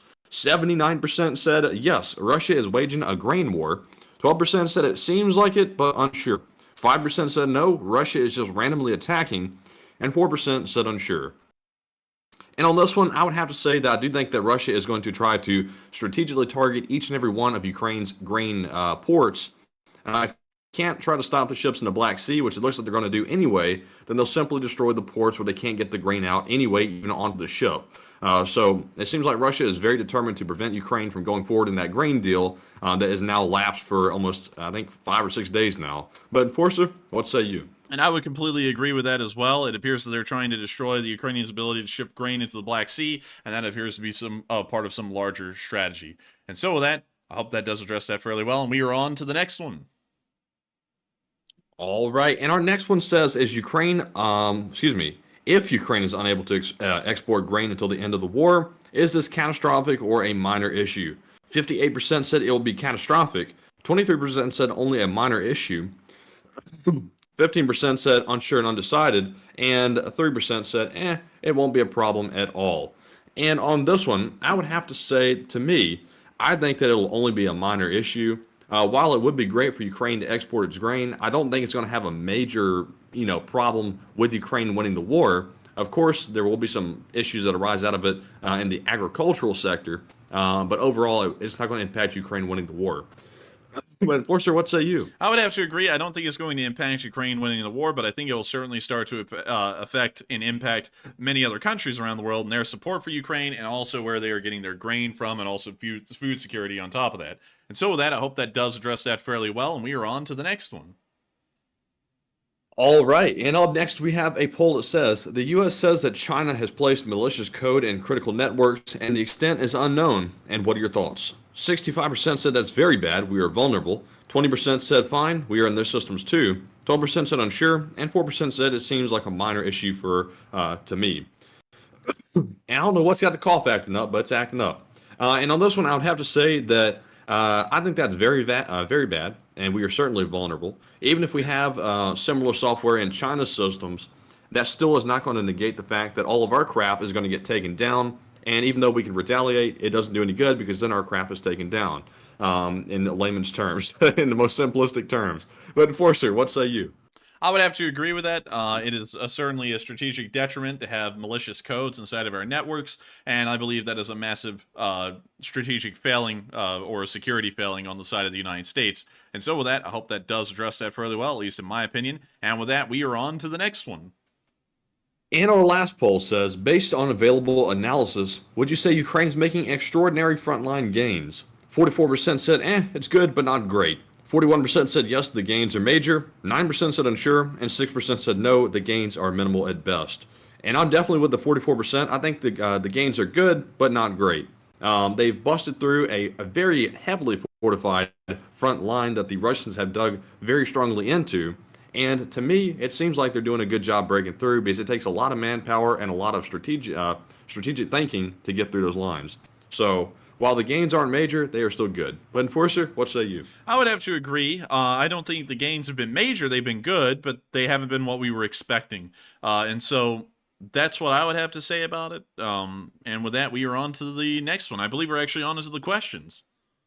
And yes, we are on into the questions. And also I saw Chewbacca's Secret Love Child say, I watched Oppenheimer today. It's one of the best movies I've seen in a long time, and you have to watch. And I haven't gotten to watch it yet, but I do want to go see it. I was planning actually to go see it on my birthday, but it didn't work out, so I have to go see it soon. The only catch is, don't you hate it though? You'll go to a theater, you'll pay like $10 for the tickets, and then the popcorn stuff's like $10. Then the drink's $10, and then suddenly like the bill gets up like $40 a person. Listen, Matthew, listen, you're doing it all wrong. You smuggle the food in, you smuggle it in your jacket. They can't find it. Man, go smuggle in a bag of popcorn in the microwave and just set it up right in the middle. I'm gonna get that Orville Redenbacher. They had never heard of that guy before. I'm gonna put that crap right in my jacket, walk right through. I'm telling you something. If their security is as bad as our internet, we'll be in great shape. We'll be able to eat popcorn in there for free. And so with that, I hope that does address that fairly well. And we are on to the next one. And yeah, we were hopefully going to watch Oppenheimer at some point here soon. Hopefully sooner rather than later. And so with that, we are on to the next one. All right, and moving on to our Super Chat questions. Also, let me get rid of someone here. I've already said it. We haven't gotten our CIA check, so we're not employed by the CIA.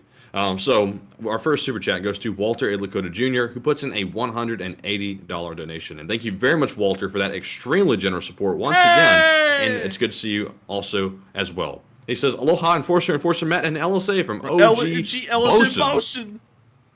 He says, hey. Hawaii fun fact. Kanoa, Marine Corps Base, Hawaii, on the east side of, it was a naval air station that was attacked on December 7th of 1941. So anyway, it seems Black Sea is another war going on in this war. And thank you so much for the support. Hopefully I can find this base. It should be around here somewhere. Patience is key tonight. Patience is very key tonight. But Yeah, I think it's right here, actually. Yeah, this will be it. The Marine Corps Air Station at Kaneohe Bay, if I'm saying that correctly. But thank you for sharing that fun fact with us. That's actually one I think I knew, because I think there was supposed to be a flight of B-17s that were flying into this airfield, or they were flying into the one that was somewhere around Ford Island, I believe. I think it may have actually been down here.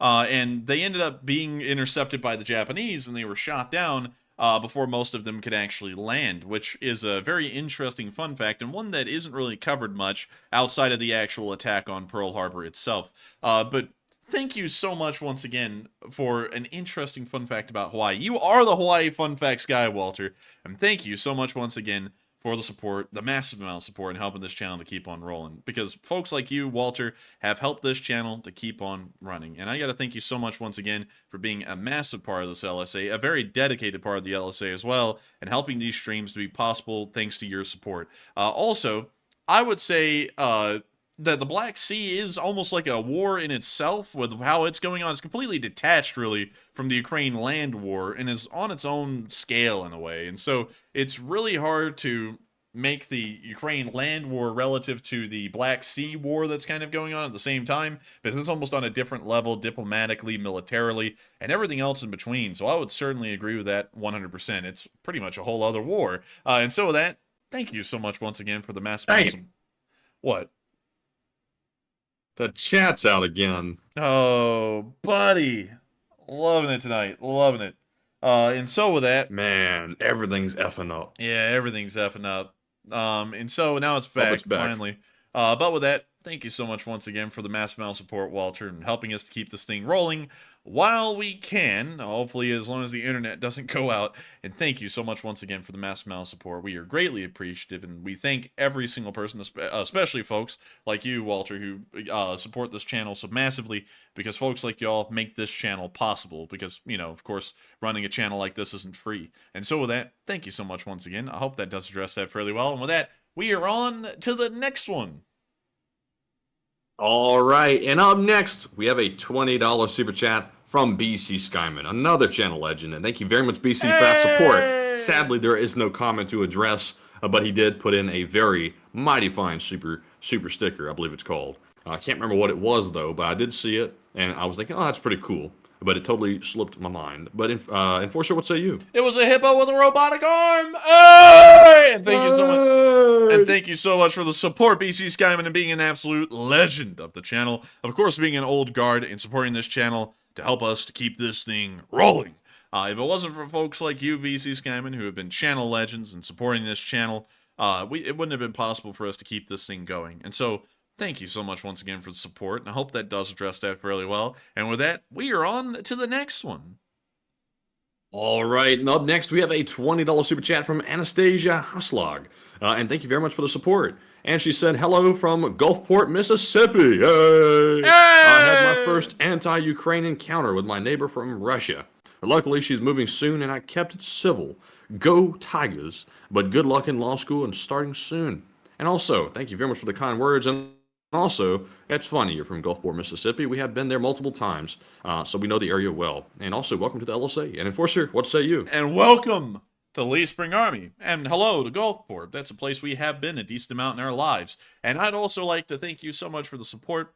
I myself have actually run into, weirdly enough, plenty of anti-Ukraine, pro-Russian people. I actually ran into one today, funnily enough, which was weird, because I think everyone that was there was kind of like, what the hell are you talking about? Because, you see, one thing I do, and Matty can tell you this, one thing that I'm a big fan of and have a big passion for as a hobby is collecting guns. I think they're neat. I think they look cool. And so that's really my only hobby, is collecting guns and just trying to get neater and neater ones. Today it wasn't really, well, it was kind of a collecting thing, but I didn't end up getting anything rather than ammo for the AK-74. But I was at a gun store today, and somebody was looking at an AK-74. It was one of the ones they had up on the wall. I believe it was a Polish one with a wireframe stock, if you all know what I'm talking about.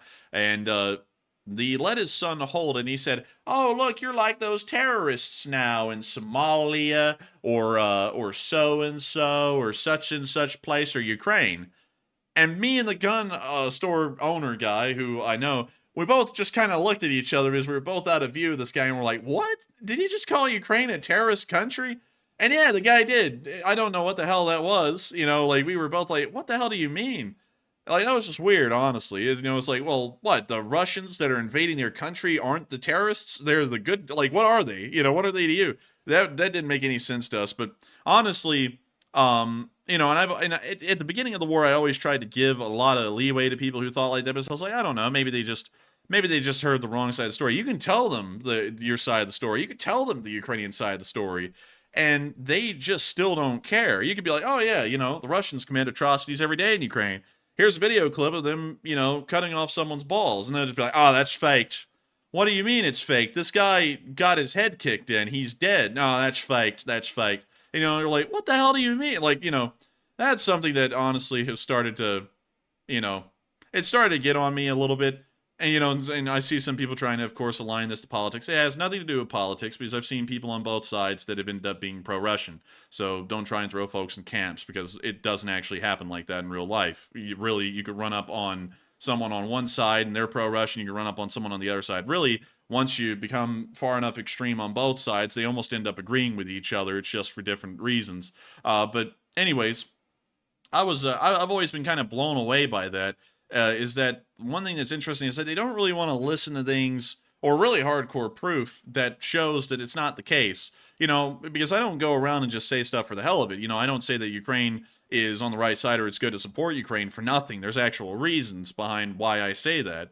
You know, and then whenever I hear people who are pro-Russian talk, they never really have good reasons. You know, and I don't mean, you know, I'm not saying to go be violent to these people or anything. You know, these people, I don't know, I guess they just don't have any common sense or intelligence or anything, so they just, you know, listen to whatever, or just go against whatever the narrative is, you know, or whatever, just for some reason. Oh yeah, man. Most people don't spend the time to educate themselves on the entire situation, because if they did, they would say that Ukraine was in the right. They just go along the political lines, whatever the politics, you know, are in the situation. That's what they go with. Well, yeah, and then there's also people who think that they're really, you know, they're not the sheeple or whatever the hell they call them, because they always just go and oppose whatever it is that is existing out there in the world. You know, because, like, here's an example, and I'm sure y'all see this in the modern world a lot. You know, if there was a big push in the United States to actually improve the infrastructure, there would be people who would come out and go, the infrastructure's fine. You know, they could literally live in a city where all the bridges are crumbling. There are people who'd be going, hey, the infrastructure's fine. This is some kind of corruption gig, you know, and it's like, what are you, some kind of an idiot? You know, it's like, stuff's about to actually get fixed. And now you're going to be against it just because everyone's on board with the thing, you know, and that's how some people work. So whenever anything is all one way, you know, it's all like, oh, yeah, the Russians are in the wrong. You know, they've illegally invaded a country, and also their strategic interests that we need to support them for, like getting dominance over the Middle East and also pushing the Russians kind of into their own corner. You know, then people all of a sudden act like that's not a great thing, when that's kind of what we've been doing for the past 60, 70 years. And that's always goofy to me. And there's a lot of people like that out there. You know, just people who act like they're really setting the standard by being against the thing, you know, whatever the thing is, and then they have no real reason to be against the thing, rather than they think it makes them a little bit smarter. You know, it gives them those heckin' chonker upvotes. And the more that I've been exposed to the internet, the more I've discovered that most people don't even really care about anything that they're supporting or backing. It's just all about virtue signaling for those heckin' chonker upvotes or whatever, you know those people.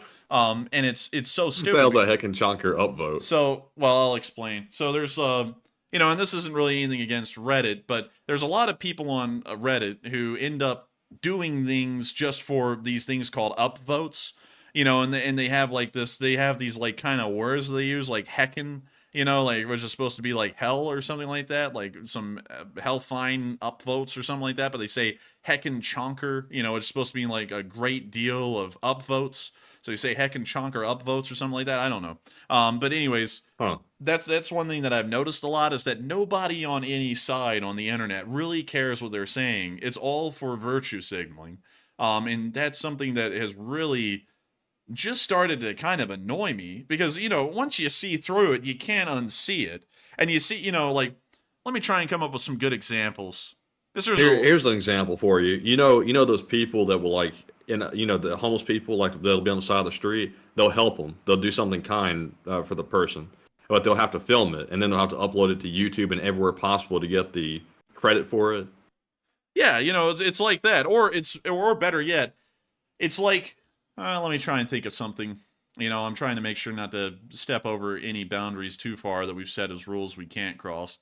It's kind of like, I think I'll try and go with the video I watched the other day. It's kind of like about this pastor guy who, like, was with Justin Bieber or something. He was Justin Bieber's personal pastor or something like that. And he was all into, like Christianly values, like actually sticking with your marriage and making it work and everything. And then it was found out that the entire time he was a pastor, he was having an affair with a new woman every week, pretty much, while he was married with like 3 kids. And it's like, that isn't really doing what you preach, and the whole gig that he had going on was literally just for the heck and chonker upvotes, pretty much. He was just out there virtue signaling. And there's so many people out there like that now. There's a lot of fake people like that, that you just end up getting tired of it. And then, it is even on a minor scale like that today. It's like, I don't even think the guy knows why in the world Russia is on the right side in his head. He just supports them just because a lot of people support Ukraine. So it becomes cool to not support Ukraine, and it's crap like that, really. And I hate to sound cynical, but being on the internet for 521 days, I think it will make you cynical. And someone just said, speak plainly. I'm speaking as plainly as I can. I don't know when in the world you're not getting here. There are fake people out there.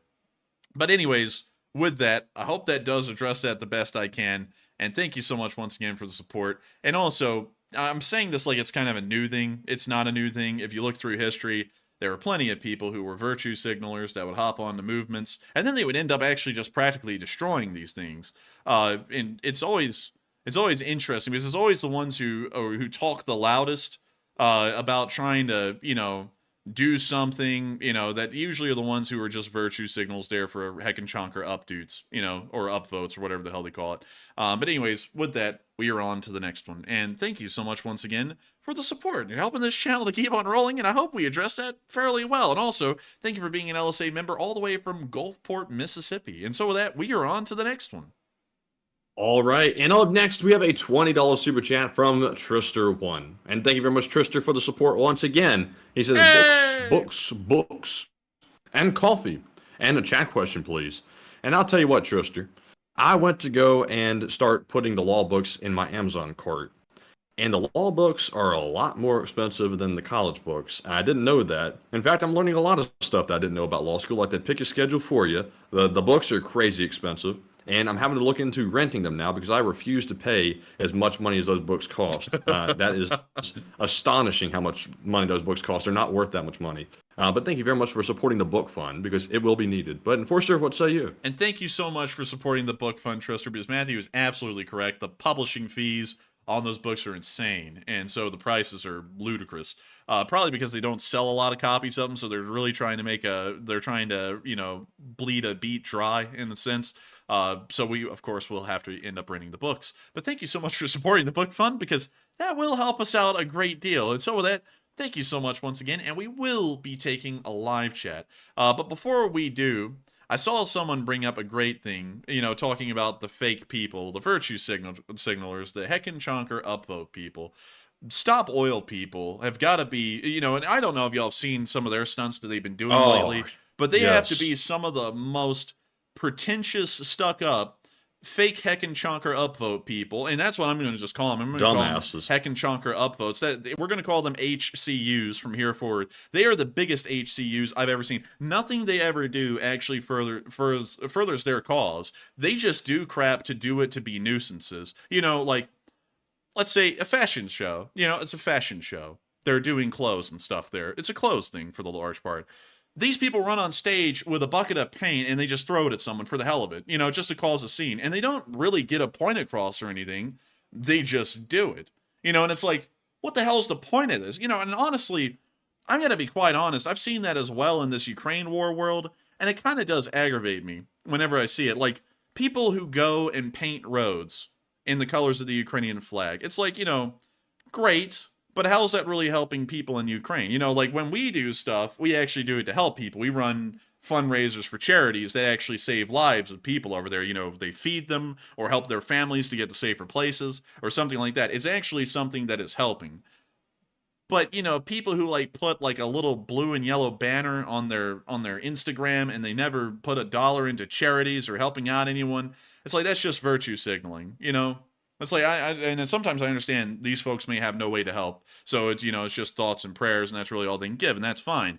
But some people can help and they certainly have the ability to, but they don't really care about the cause and they just sit there and they just openly support it just so that way they can get the virtue signaling out there, you know. And did you see the Just Stop Oil people go and get like a paint gun or something, and they sprayed like paint all over this guy's like nice yacht like in the harbor? Yeah, I did see that. Yeah, it's just stupid it's stuff like, like that. Why? It's like why did they think it's okay to go and to destroy or deface people's property just for something that they believe in? It's like you're wronging a wrong. It's like, what the hell? It doesn't even make any sense. Oh, but I did see that somebody got them back, though. They put balloons with alarms on it in their little party that they were having, and they put them on the roof, and they couldn't get them down, and it screwed their party up. And also, really quickly, I see some people saying, you know, it's exposure to people who haven't thought about it. The problem is this. People are using the excuse of raising awareness to just do stupid shit to make it look like they believe in some cause. That's really what it boils down to a lot of the times on every single side. And I'm not saying this is like a one-sided thing. The Just Stop Oil people are just one example. You can go and find anyone anywhere. Like, hell, let me think. You know, it's really hard to even come up with examples because every single one of them are political. But I can name some on the left and the right that are just nothing but virtue signals, and they really don't do anything. They're just there to try and look good. They don't raise awareness. You know, that whole thing's a gimmick because everyone, if anyone actually cared, they would have already cared, for one. And two, if you wanted to raise awareness, there are ways to do it without destroying property or causing a scene or having to just create a riot, pretty much. You could just pass out pamphlets. That would get the point across way better, in my opinion, than throwing paint on someone or, you know, throwing paint on art or trying to damage or destroy property or something, which seems to be the go-to for raising awareness for anyone anywhere these days, no matter what political affiliation you are in, is to try and assault someone or inflict damage on personal property, one or the other. That's not the way to raise awareness. If you want to raise awareness, just stand out there with a sign or a pamphlet or something. Hand out pamphlets. Say, hey, you know what oil's about? You know, maybe you want to stop oil. Here's a pamphlet about it or something. I mean, hell, if people are interested enough anyways, they'll read it. If not, why in the world are you going to throw paint on someone? They wouldn't have cared anyways. You know, it's just causing a scene. And also, it's like you can't just saying, you know, that we're going to stop oil tomorrow. It's like that. It doesn't work like that. There's a bunch of stuff that has to happen for stuff like that to change. And simply going out there and saying, let's stop something, that's not creating a solution. That's just causing chaos. Yeah, and you know, and that's with everything. You know, everything nowadays, everyone always wants to go, let's do this immediately. Let's just do a 180 on everything immediately. You know, and I'm saying this as a completely neutral thing, observing both sides, and it's something that both sides do. Let's just reverse everything 180 today. And it's like, you can't do that. You know, it's like, do you understand how difficult it is to get the U.S. government to do anything? Do you understand how difficult it would be to do a 180 on anything? You can't, really. There's no way to do a 180 on anything. You can change the direction of it a little bit, but largely the direction is determined by society itself. You can't just do a 180 on something. But, you know, I'm sorry. I'm going on a monologue right now about what I find annoying, and I've got to be quite honest. I really do find virtue signalers very annoying. And one thing that a lot of people like to pretend is not the case, but it is entirely the case, is that, you see, actually doing anything to push a cause, that's completely meaningless. We're just here to cause chaos and make a scene about it. That doesn't do anything. When it comes down to actually making change, and this is the history of the world, it does come down to money entirely. That's why Ukraine is winning this war right now. Ukraine doesn't win the war on thoughts and prayers and putting a little blue and yellow profile thing on your Instagram, and it doesn't matter if you paint a road. That's not helping Ukraine to win the war. What is helping Ukraine to win the war is the millions of people like y'all who have supported our fundraisers for nonprofits operating over there. It is the signing of laws and legislation in governments like the U.S. Congress that allows for billions of dollars to be sent over there in military aid and economic aid. It is actual help like that that ends up making a change. Lobbying, you know, things like that. That actually changes things. Going around and just running your mouth, that doesn't do anything. rather than make people largely dislike you. And I think at this point, rather than people who just try and cling on to whatever's happening in the modern world, I honestly think everyone has ended up disliking everything at this point and has ended up disillusioned with everything, because this is how everything runs now. Everyone just runs their mouth, and it's nonstop, and nothing ever happens, nothing ever changes. Everyone's just in a constant state of misery because everyone's just bitching endlessly in every direction and never really doing anything to change the problems or fix it. And Teddy Roosevelt said, and I think this is something that a lot of people should be reminded of, is that complaining without a solution is just whining. And it is. And that's what almost everyone does nowadays, is they just whine. No one ever complains and then comes up with a solution to fix a problem. Like, I don't think Ukraine's getting enough support. Therefore, we need to call up our legislators, our representatives, our senators, and write them letters and tell them to support Ukraine even further. Nobody really does that. Everyone goes, put some crap on Instagram. Who the hell cares about Instagram? In reality, hell, I could give a shit. I get on Instagram, I see a little blue and yellow banner on your Instagram. Great. That didn't do anything for Ukraine. All that did is just try and make yourself look better, and you didn't help anyone out. That's how I look at it. But I digress. And look, Trista one got it right. He said money still talks. It always it's true. does. It is true. That's why the fundraisers, we've raised $1 million for charity. That means a whole lot more than simply saying we support Ukraine. That actually is action. They can buy stuff with that. They can buy weapons. They can buy food to make sure that people don't starve to death. And does a lot more good than simply talking. Yeah, and hell, and another thing about that is that it isn't like our fundraisers are not about gaining really like when you look at it in its entirety, just stripped bare. The LSA doesn't even get any credit by these nonprofits for what we do. We don't get any credit for what we do because YouTube actually just sends it in anonymously, pretty much. They just say, here's $20,000 from YouTube from accounts that were run for your fundraiser. They don't even say where it comes from for these people. And it's not because we're looking for virtue signaling or hecking chonk or upvotes or anything. We're just doing it because we care. And I don't care if people recognize what our channel has done, what the LSA has done. We know what we do. And I think that's good enough. I think if y'all understand y'all are doing the right thing, it doesn't matter if other people know you're doing the right thing or you're supporting Ukraine, because the people out there who are sitting inside of tents because their house was destroyed and they get a hot bowl of soup because of the $5 one of y'all put into that Sunday fundraiser, that has done more for Ukraine than anyone putting a little Ukrainian flag on their Instagram or just running around saying they support Ukraine. That has done more than anything else that anyone has done in this war. And I think that's what really matters. And so, anyways, enough monologuing. That's my view on it. And thank you so much once again for the support. I hope that does address that fairly well. And also, I think we were about to grab a live chat, if I'm not mistaken, Matthew. Yes, we were. And the live chat question goes to Mr. Buckaroonie, who says, why doesn't Ukraine target the Kremlin?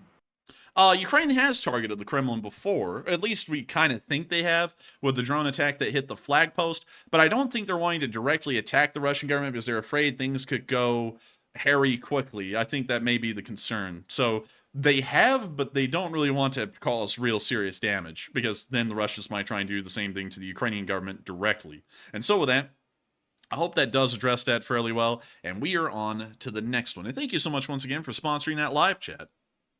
Yes, indeed. And up next, we have a $20 super chat from Trent Garland, who says, hi, Enforcers, and thank you for keeping the stream going. And don't worry about the lag. It's okay. It's a miracle that we have the ability to stream and share the news live, and it used to take weeks to learn what was going on in Europe. Smiley. And thank you so much for the support, and thank you for telling us to not worry about the lag.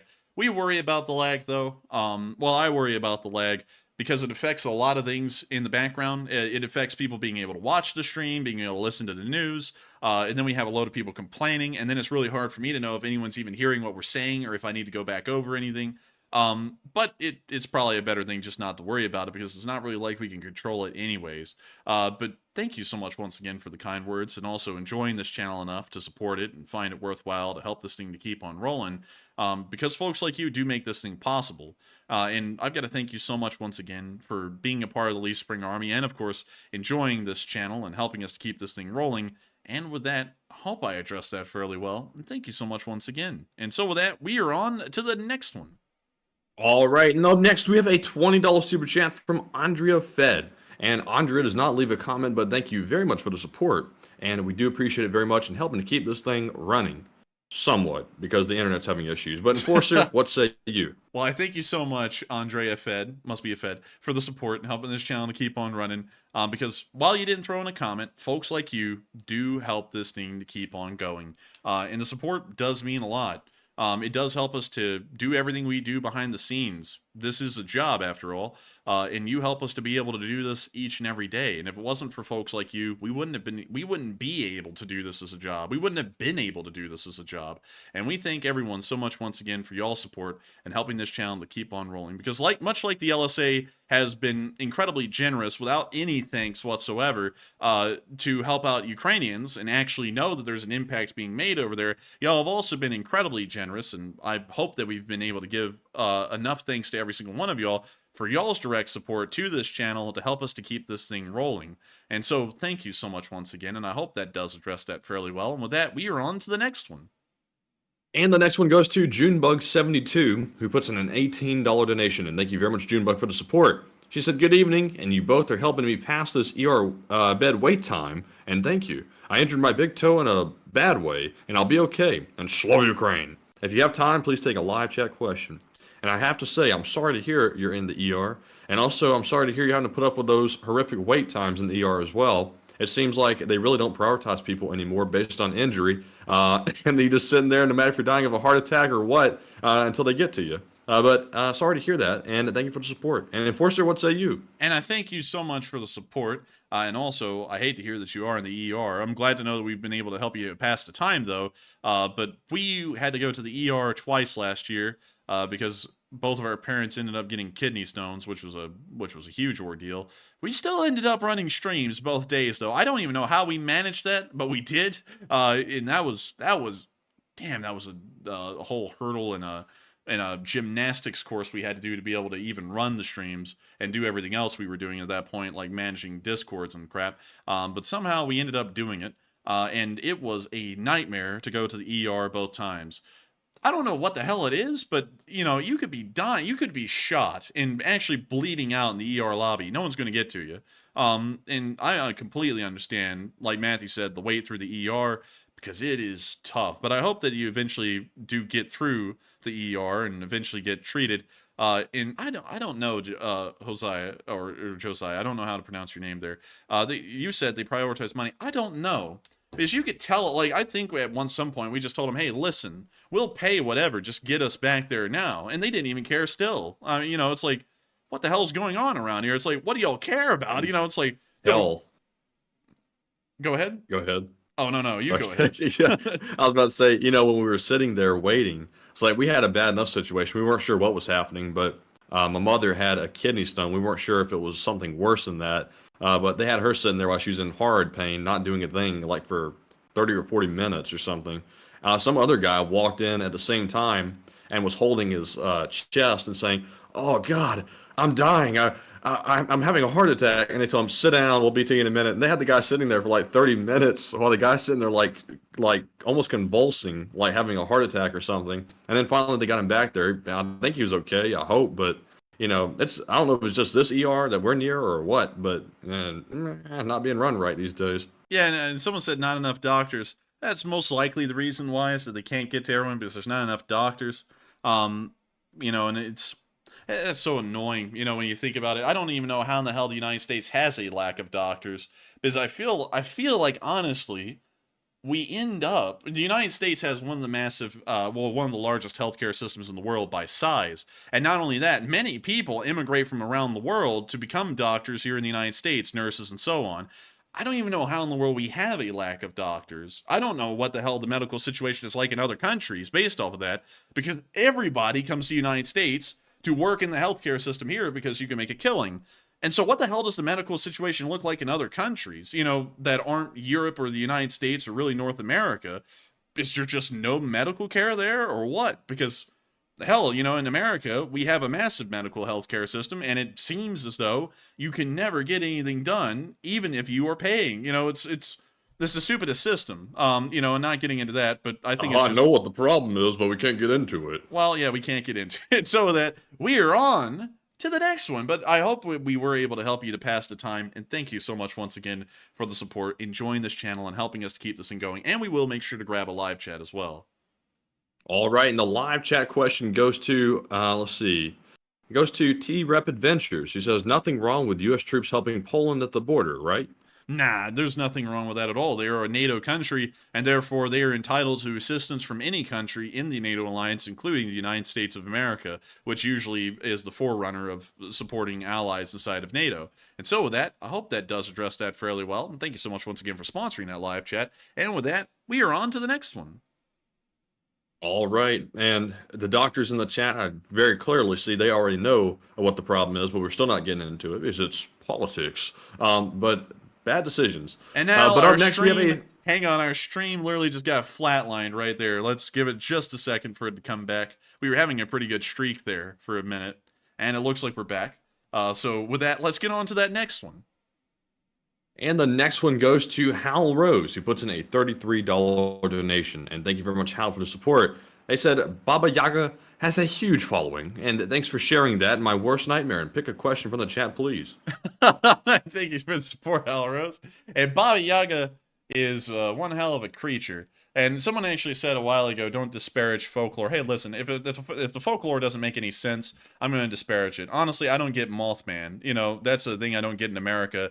Nobody, listen, these hands are rated E for everyone. If I don't get a folklore tale, I'm just going to say it. It doesn't matter if it's from the United States or outside of the United States. Baba Yaga makes no sense to me at all. Like, what is it? Some kind of a... Like, is it some kind of an erotic fiction, or is it like a damn killer monster? What is that thing? You know, it's like, it really just depends apparently on whoever's telling the story. You know, it's like, I don't know. That thing's bizarre. I'm not going to lie. But apparently it's got a little bit of a following, Baba Yaga does. And also, by the way, I want to make it clear, it's a Russian folklore creature, because apparently it can smell Russians, specifically. No one else, just Russians. And so, with that, thank you so much once again for the support. That would be my worst nightmare, to run into Baba Yaga, regardless of what that thing is, or whatever story we're going with at that point, because I honestly don't like witches and barrels. That's just not my thing. And so with that, thank you so much once again for the support and helping this channel to keep on running, and we will be making sure to get a live chat. And so with that, what do we got, Matthew? And this one goes to Ariette Martel, who says, if Ukraine can have weapons driven in, then what is the problem with having grain driven out? And does Ukraine not have any 18-wheelers for transport? The Ukrainians do have 18-wheelers. It's just that there is only a certain volume of units that you can transport over certain kinds of systems, like the 18-wheelers, where it just doesn't become a viable possibility. That's why you see that although the United States has one of the best interstate systems in the world, or one of the best road infrastructure systems worldwide, you know, although it is sometimes in states of disrepair, it's still one of the best. A lot of our freight still is transported over rail, because it's just more efficient and a larger volume can be transported that way in bulk. So they could use 18-wheelers. It's just that I don't really think it could support the overall volume of grain that would need to be transported. And so with that, I hope that addresses that fairly well, while Matthew throws up one of the most ambiguous polls I've ever seen. It just says Baba Yaga, yes or no, and that's it. And so with that, I hope that does address that fairly well. And thank you so much once again, Hal Rose, for sponsoring that live chat. And with that, we are on to the next one. All right, and up next we have a $13 super chat from Margaret Hemsley. And thank you very much, Margaret, for the support. Yay! She says, happy birthday, Matthew, for last week. And thank you. And add this to your birthday money. And thank you very much for that as well. I said, what did you get that Andrew was hinting at? And maybe do a review another time. And live chat question, please. And I'm not sure if the enforcer wants me to reveal it, but he did give me something, and I'm very appreciative for it. And also, we will grab a live chat question. And enforcer, what say you? I will actually tell y'all what I got, Matthew. It was a... Now, let's see here. Let me see how... Yeah, here we go. Here's how the story will be explained. Matthew, well, I'm a gun collector, so I love to collect guns, of course, as all of y'all know. I say that every once in a while. But one thing that Matthew also thinks is neat is collecting guns, but he's not really as big of a gun collector as me, but he was looking at some guns that are actually fairly rare, specifically Lugers and P38s. And I happened to run up on a very rare set of two P-38s. One was a Walther P-30, well, actually a Mauser P-38, and the other was a Spreeworks P-38. If y'all don't know the story behind those, the story is actually incredibly interesting and adds a lot of depth and character to the gun. It was a Schindler's List gun, best way to explain it. The gun was actually manufactured at a factory that was a part of a forced labor camp in the Second World War, and they're very rare. And the story of that gun alone is something that honestly needs to be protected and preserved. Those guns need to be in museums as part of reminding people the kind of atrocities that the Germans were committing against normal people throughout the war. And what was incredible is that this gun was actually either taken off of a captured German soldier by a US GI, or he killed the German soldier and then he took it off of him. We don't really know the story behind that. But nonetheless, it made it back to the United States perfectly intact in its original condition that it was in the Second World War, and the chances of finding one of those are incredibly rare. And so I was like, wow, this is a collector's piece. If you've ever found a piece of history, that is a piece of history if you've ever seen it. Although a very dark piece of history at that. And so I was like, that would be a amazing present for Matthew, because one, he was looking at him, and two, the story behind it is just emotional. It's raw. It's one that you don't get with any other gun. You can't sit there and say with other guns, this is the result of what the Nazis did, and why the United States would end up winning over them is pure evil. And there is a remnant, an artifact of this pure evil that was stricken out of this world. And what's crazy about this, and if you're a gun collector, you'll know that this is insane, is that it has the proper stamps on it. Because most guns that were being taken out of Germany at the end of World War II, the United States actually had some very strict denazification rules, that the Eagle stamps on these guns that verified that they had been approved by an armorer and they met testing standards, they had to actually be filed off of the guns. So to get one back in the United States with all the original stamps on it, from a collector's standpoint, is just slim to none. You can't really find a lot of those. And somehow both of these ended up making it back to the States in completely original condition with the stamps and everything. And the fact that that happened was just insane. And so that ended up being Matthew's birthday present, was that gun. And it's an insane gun. I mean, it's something that is amazing. I had to get it because, and I have to say this again, never in your life will you be able to sit there and say, because, and also this is another thing, there's a whole bunch of goofy Holocaust deniers out there and everything. You never get to sit there and say, most of the times, yes, the Holocaust was real. This is actually a product of part of that system. And the United States defeated this, and now we have a piece of it here to once again remind everyone that it was a thing. And not only that, it is in completely original condition as it would have been seen in 1944. That is something that, as a historian, was absolutely unbelievable to see, and I had to get it. So that's what he got for his birthday. That was his birthday present, and it was very hard to find. And also, I do have a picture of it. I'll send it to your Discord if you want to show it. Yeah, sure. Yeah, let's show it. And so let me see what kind of picture Matthew's got of it. It's right here, actually, and you can see. And this is all part of the history of the gun, which is very neat. You see, I actually got a set of two of these. I have a Mauser P-38 that was made in Oberndorf in, I believe it was also 1944, and this one was also made in late 1944 as well. And you can see that the side of the slide here, the pistol slide, it has some very rough brushing through that. That's not scratches or anything. That's actually the polishing brush that was used, because the forced laborers in this factory, and I actually found a picture of the factory, I don't know if I could find it now, but the forced laborers were unskilled compared to the laborers at the Mauser factory in Oberndorf. And so when they would put these things up to the polisher, this thing would end up just getting marred because they didn't really know how to polish them well. And only 250,000, actually it was less than 250,000 of these things would be made from 1943 to the very end of the war in 1945. And what is just bizarre about this, and if you've ever seen Schindler's List, it's one of the best movies out there. It's a very emotional and just gripping story. It's a true story, by the way, well worth the watch. The factory that made these P-38s was somewhere around only 50 miles away from the Schindler factory, and it also was operational until the very end of the war on the 8th of May. And it's just crazy. It's insane. And you can't really see it well either on this side, but there is a Waffen 88 stamp right there, and if Matthew flipped the gun over and took a picture of the other side, you would also see all of the stamps that they would put on it. This also has the CYQ cipher right there that confirms that it was made by the Spreeworks factory, and this thing is in impeccable condition. In fact, I don't even believe this thing has ever been fired before, and hopefully Matthew never shoots it because it has never been fired before from what I was told. So it's... Oh, no, I'm definitely not going to shoot it because I don't want the thing to blow up on me or something. Yeah, but it's an amazing piece of history, and of course, being a history nerd, I can ogle about this thing all day long, and just the story of it, where it came from, how it got here, and you know, all of the brave men and women of the United States that went overseas, the millions of them that ended up defeating this Nazi regime. And there's an artifact of the nation that they struck down right there. You never see something like that often. And I got it from Matthew because I knew that he was looking at these guns, he was interested in them, and it has a story like no other gun that I've ever seen before. And so with that, someone said your house will be haunted now. Well, if the haunts come out, they'll see the Luger up close. And also, one other thing that I actually was completely blown away by, Matthew, is that did you know that this gun actually inspired another gun used in history? Was it the Luger? No, you're going to be completely surprised. This gun was almost the direct inspiration for the Beretta M9.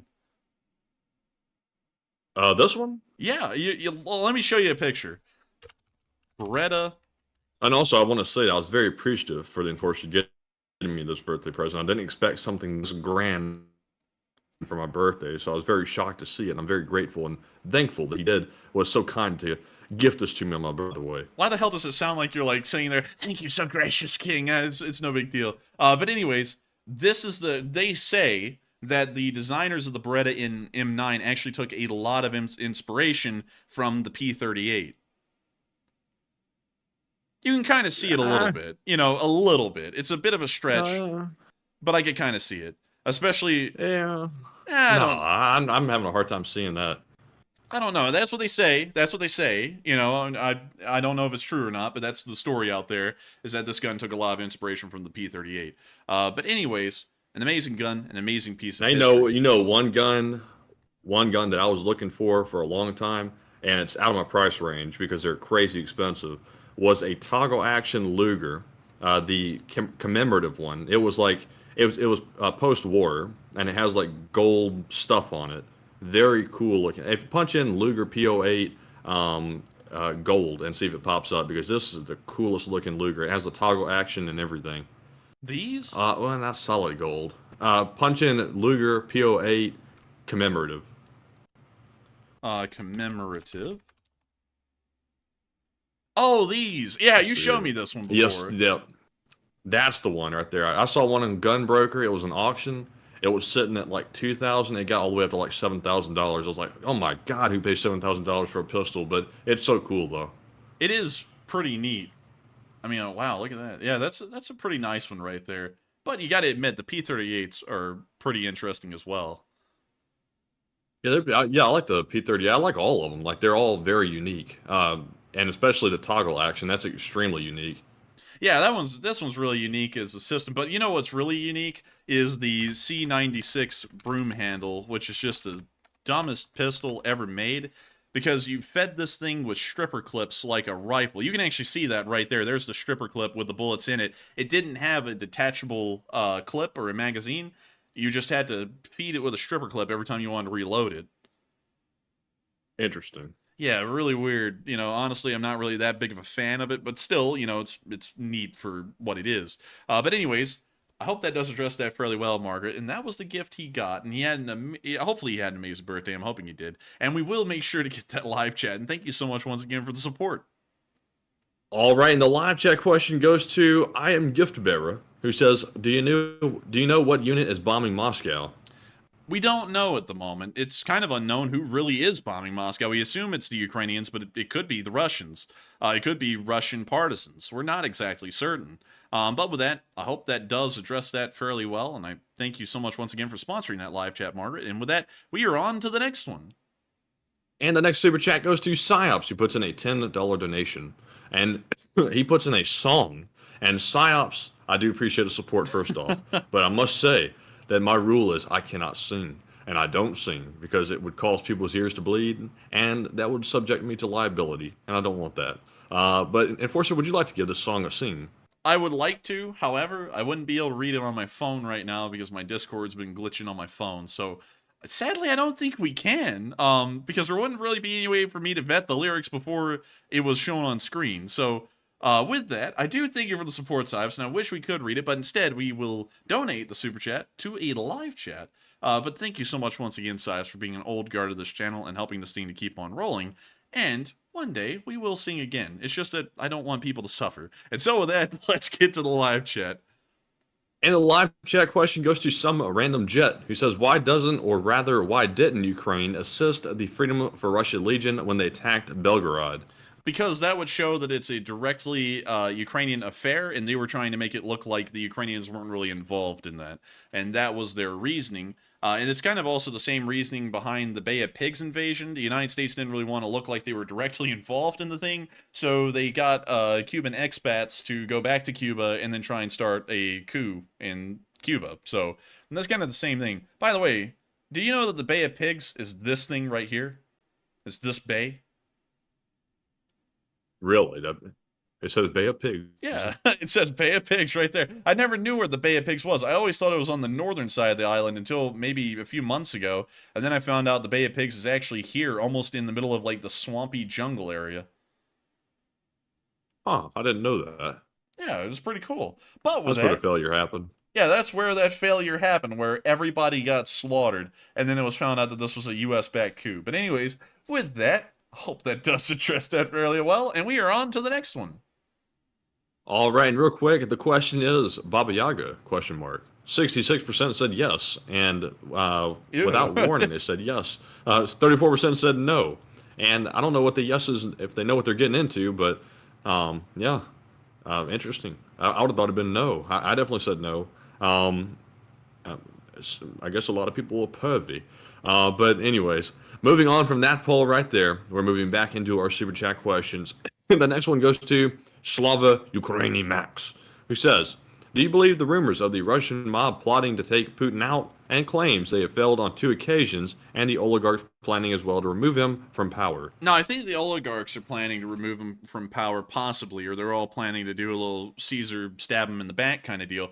But the Russian mafia, it's not really that powerful actually. You know, it kind of relies on the oversight of the oligarchs and Putin to kind of function and operate. Without them, they kind of can get whacked pretty easily. So I don't really think they're going to plan on overthrowing Putin. I think it would be something that the oligarchs do with the help of the mafia. But the mafia, you know, it's kind of a criminal underworld thing, and they can only get so far. And they usually never succeed in making it farther than the streets. And so with that, I hope that does address that fairly well. And thank you so much once again for the support. And with that, we are on to the next one. I see a lot of people saying, I voted yes, but what does it mean? Well, I didn't really provide any context, but the question was really, are you going to make Baba Yaga your girlfriend? And 66% said yes. No, so, you can't do that, Matthew. You just baited those people into saying yes to that. No, hell no. We're not having that around. No, man, I'm telling you. I'm not going to subject 66% of the pollers to that fate. That is terrible. I think there would be like 90% no at that point. But y'all have fun with Baba Yaga now. And so with that, we are on to the next one. And the next one is a shout out to Victor Fyodorov, who puts in a $10 donation. And thank you very much, Victor, for the support. And sadly, no comment to address. But thank you very much, Victor, for helping to keep us running. We also have a $10 super chat from the King Boteau, who says, greetings from New Orleans and go Tigers. Hey, thank you so much for the support all the way from New Orleans. New Orleans is a city in Louisiana, just in case some of y'all around the world don't know. It is kind of... It's kind of on the edge of the bayou now. Damn, where the... Well, yeah, everyone knows what's been happening is the bayou. It's just kind of like disappearing. You see all of it down here. Just kind of disappearing a little. But anyways, New Orleans is up here. And New Orleans is known for boozing, partying, and largely things that Matthew and me just don't do. I think we've only been to New Orleans like once in our life. and that was when we were very little kids, and I think we were only there for like a day. But still, thank you so much for the support and being all the way from New Orleans, and thank you so much for enjoying this channel and helping us to keep this thing running. And so with that, thank you so much once again for the support. I hope that does address that fairly well. And with that, we are on to the next one. And the next one goes to CK Bold, who puts in a $5 donation and says, take a live chat question. And of course we will, and thank you very much for that support. And the live chat question is going to go to Tom Exman, who says, remember a nuke-capable Russian missile landed in the middle of Poland last year, and maybe it was a test. And I strongly doubt that was a test. That was extremely reckless, and that could have ended up much more severe than it did. So I doubt that was on purpose. But Enforcer, what say you? And I thank you so much for the support, and also helping this channel to keep on running. And I would certainly have to agree with Matthew. That was probably more than a test. That was very reckless, and that may have been testing their air defenses to immediately then launch something right afterwards, perhaps. Who knows? But still, thank you for the support and helping this channel to keep on running. I hope that does address that fairly well. And before we move on to the next one, someone said, dang, New Orleans got flooded that far north off of the coast? Well, it's a little misleading because they actually got flooded from this big lake right here called Lake Pontchartrain. And that is where most of the water came in. And a lot of the flooding y'all saw on TV happened out here in this area. Somewhere out here is a area called the 9th Ward. And one of the interesting thing that you'll always see is that any part of a city that is around an international airfield, the property values are incredibly low. So priority-wise for the city, they're always at the very bottom, everything surrounding an airport. Same thing for Birmingham. But the levees in this area ended up collapsing due to the pressure of the storm surge from Lake Pontchartrain, and then the city started to flood in from there.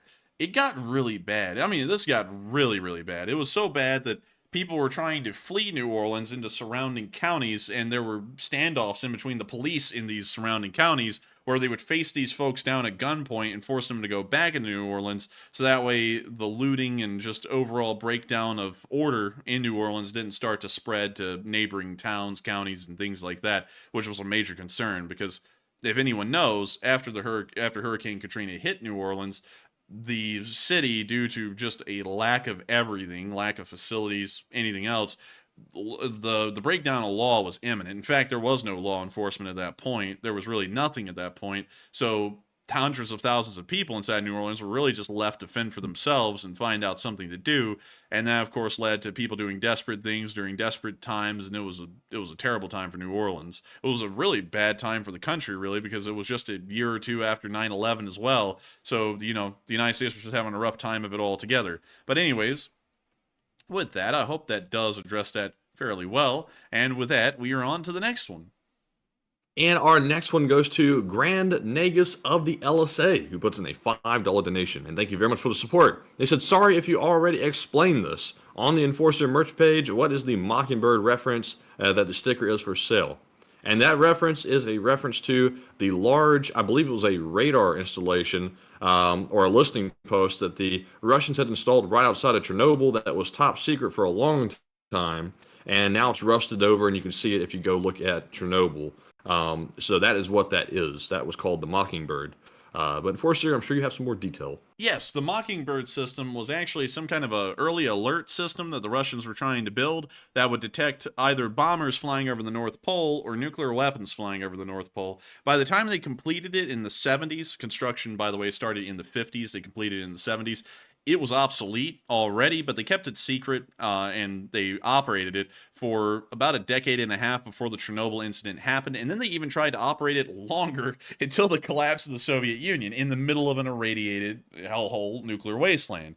So that's a little bit of an interesting story behind the Mockingbird. But the reason why it's there is largely just kind of because it looked cool. And so we just put it on the merch because it looked neat. But anyways, I hope that addresses that question fairly well, and I thank you so much for the support. And with that, we are on to the next one.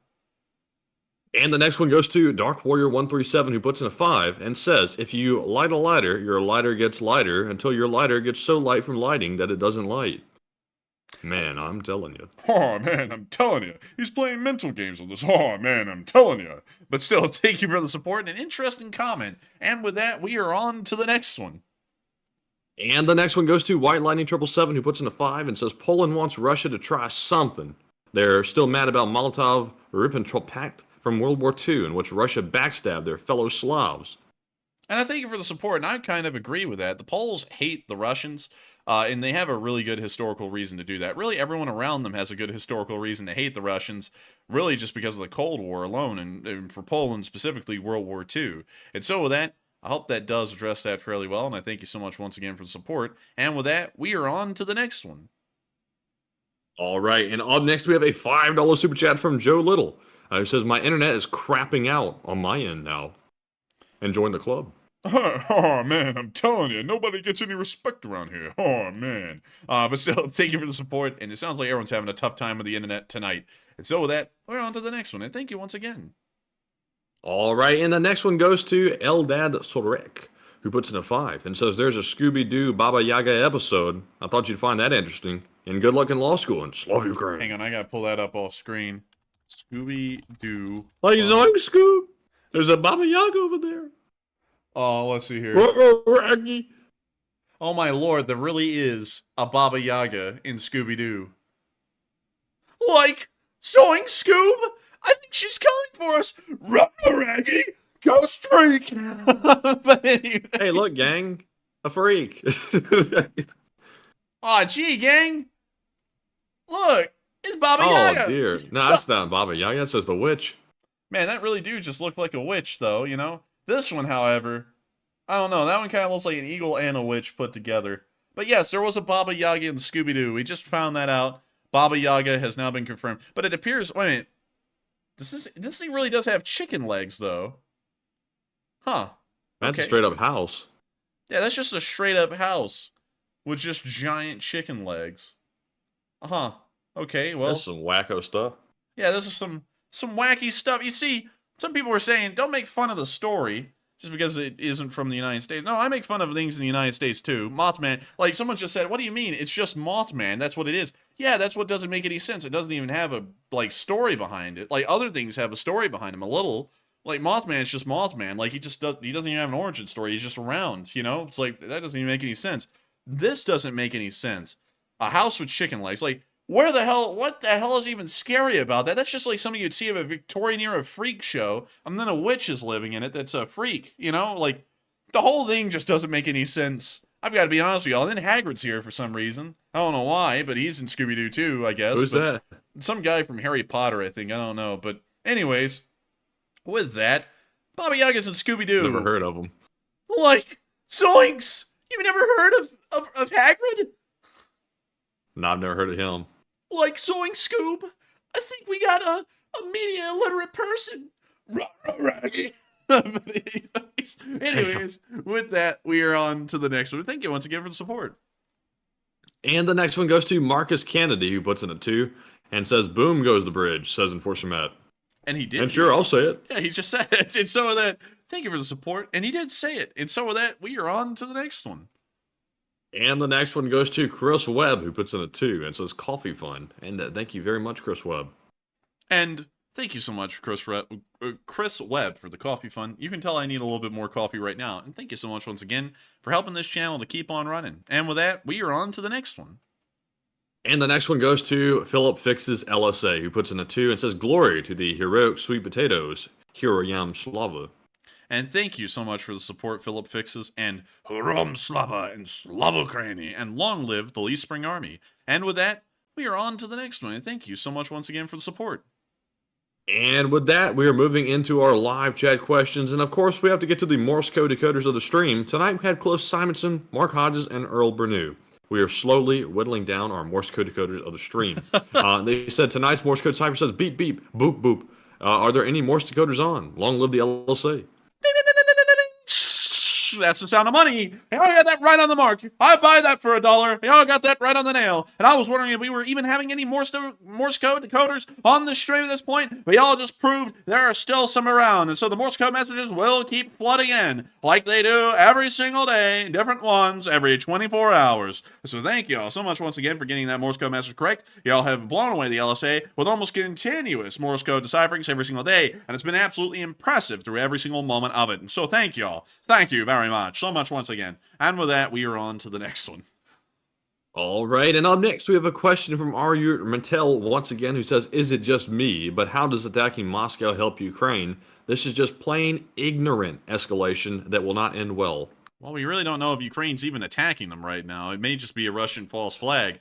It will really depend if the Ukrainians deny involvement in the attack or not. Sometimes they just declare ignorance on it, kind of like we do, and that's their omission of saying we did it, but we're not going to officially recognize it. So we're going to have to wait and see what Ukraine's statement is. And so with that, we are on to the next one. All right, and we have 2 live chat questions left, and then we're totally out of questions. What? We've run through a lot of them. Yes. Our next one goes to Trister1, who says, "Given what we know now, is this gap as great a weakness as it was in 1975? Well, actually, that gap did not exist in 1975 because that would have been in the middle of the Warsaw Pact. So the Suwalki Gap wouldn't have even mattered back then. And let me go get a map. Map of Warsaw Pact. Just so that way I can make sure to show this as best I can. Come on, come on. All right, there we go. Now let's go to images. All right. Well, nope, that's not a good one. There we go. That's a good one. All right, so this is the frontier of the West and the Soviet Union at that time in history, really throughout the entirety of the Cold War. And you can see that the Suwalki Gap would have been right there, and that is hundreds of miles behind the existing line of contact that would have existed in between NATO forces and Soviet forces, or Warsaw Pact forces.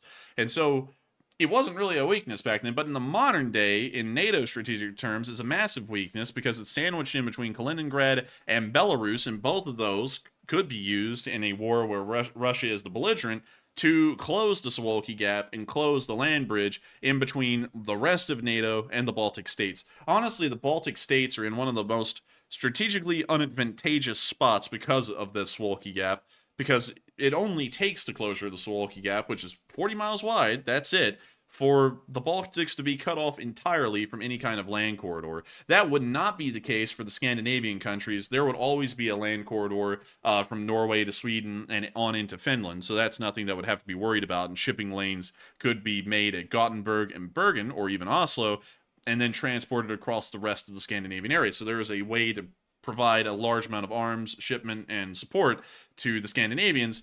But the same couldn't be said about the Baltic, because if the Baltic fleet was actually able to give a run for its money to the Western forces that were in the Baltic Sea, they could end up blockading the Baltics for a while, and the Suwalki Gap would also cut them off as well. So they would pretty much be besieged in a worst-case scenario. So it is a massive weakness right now, but wouldn't have really been that big of a one during 1975. And so with that, I hope that does address that fairly well, and I think, Matthew, we are on to the final one of the night. And yes, we are. And also, real quick, we did put a poll up. The question is, want a donut? 70% said yes, and 30% said no. And if you said no, well, I'm very sorry. And for the 70% said they wanted one, I'm sorry, but you're not getting one because we don't have any. But that was the interesting question of the night. Just a stupid poll that I figured I'd put up for the hell of it. And we have one more super chat question that came in. This one is from Margaret Hemsley, who put in a 5 and says, "Nice quiz question for Enforcer. Which gun made square bullets and why?" It was the Puckle gun. The Puckle gun is known very famously for the square bullets. It was stupid. I'm just going to say that outright. It was a stupid idea to make square bullets. You can actually see the diagram for the cylindrical bullets that would be provided for Christians, because you see it was a lot less painful according to the inventor. And then the square bullets for the naughty Muslims, apparently, because that was what the guy said. He said that the cylindrical, and I'm just explaining what this guy is saying here, all right? So this isn't me, this is what the guy's theory was. The cylindrical bullets will pass clean through the body, so it'll be nice, painless, it'll be clean. And this is going to be used against Christians in Europe, in the wars where Christians are fighting Christians. Now, if a country is fighting the Ottomans, for example, which is largely the representatives of the Muslim world at that point, you'd use the square bullets, because you see the Muslims, according to the inventor, are barbarians, and so they deserve to suffer painful deaths by being hit by the completely unaerodynamic square bullet. It's stupid. It was a really stupid premise, and it's like, that's just making the gun more inaccurate. It's a square. It's not an aerodynamic thing, it's just going to be less accurate. It isn't even going to be more painful. But yeah, that was the whole theory behind the square bullets. It's a goofy theory, even back then. And also, look at this. Wait a minute, hang on. This is actually the ad. I forgot this is an ad right here. A defense defending King George, your country and laws, spelled with an E, L-A-W-E-S, is defending yourselves in Protestant cause. And then it goes and explains the square bullets and everything down here in the fine margins. But yes, that is the square bullet gun. Stupid in design. But there are stupider ones out there. I'm not going to lie. Some guns have just gotten straight up stupid. This is one of them. But there are ones that are worse. And I think one of the ones, to not rabbit hole too much, but one of the guns I can think of that is just worse than this thing is the H&K, and hopefully I'm remembering this right, G11. Neat on paper, stupid in premise. It had a very difficult operating system. I believe it used a caseless ammunition, which is neat. I mean, I've got to say that was a neat idea. But the everything about this gun was just stupid. Now, this has got to be one of the stupidest guns ever, because you could have never properly fielded this thing, even if you wanted to. It was just over-designed, it was over-expensive, over-complicated. No one would have ever been able to clean this thing. The caseless ammunition concept wasn't really thought out well, so it didn't really work great. Nothing on this gun worked. It was just a terrible gun. It looks kind of neat, though. It is literally just a rectangle. And let me see if I can go down here and show y'all. So yeah, that's it. This is the bottom one. That's the one you would actually see kind of going through the actual field trials and stuff. But it was stupid. I mean, and even at that, what was really stupid about it is you would think the barrel would be up here on the top of the gun. No, you're wrong. The barrel's down here in this little plastic handguard thing. And this is the magazine. And the magazine would actually reciprocate when you fired. So it would look kind of like a reciprocating barrel, but what it was is the magazine doing all this wonky, jonky crap to load the barrel. It was a stupid gun. This is honestly the stupidest one I can actually think of off the top of my head. It's dumber than the puckle gun, in my opinion, because the puckle gun actually worked. You know, people actually bought that thing and it worked a little bit. Where you use the square bullets or the cylindrical ones, that's a whole other thing. But it kind of worked. It was just a stupid idea. This thing just didn't work, really, and it was just over-engineered.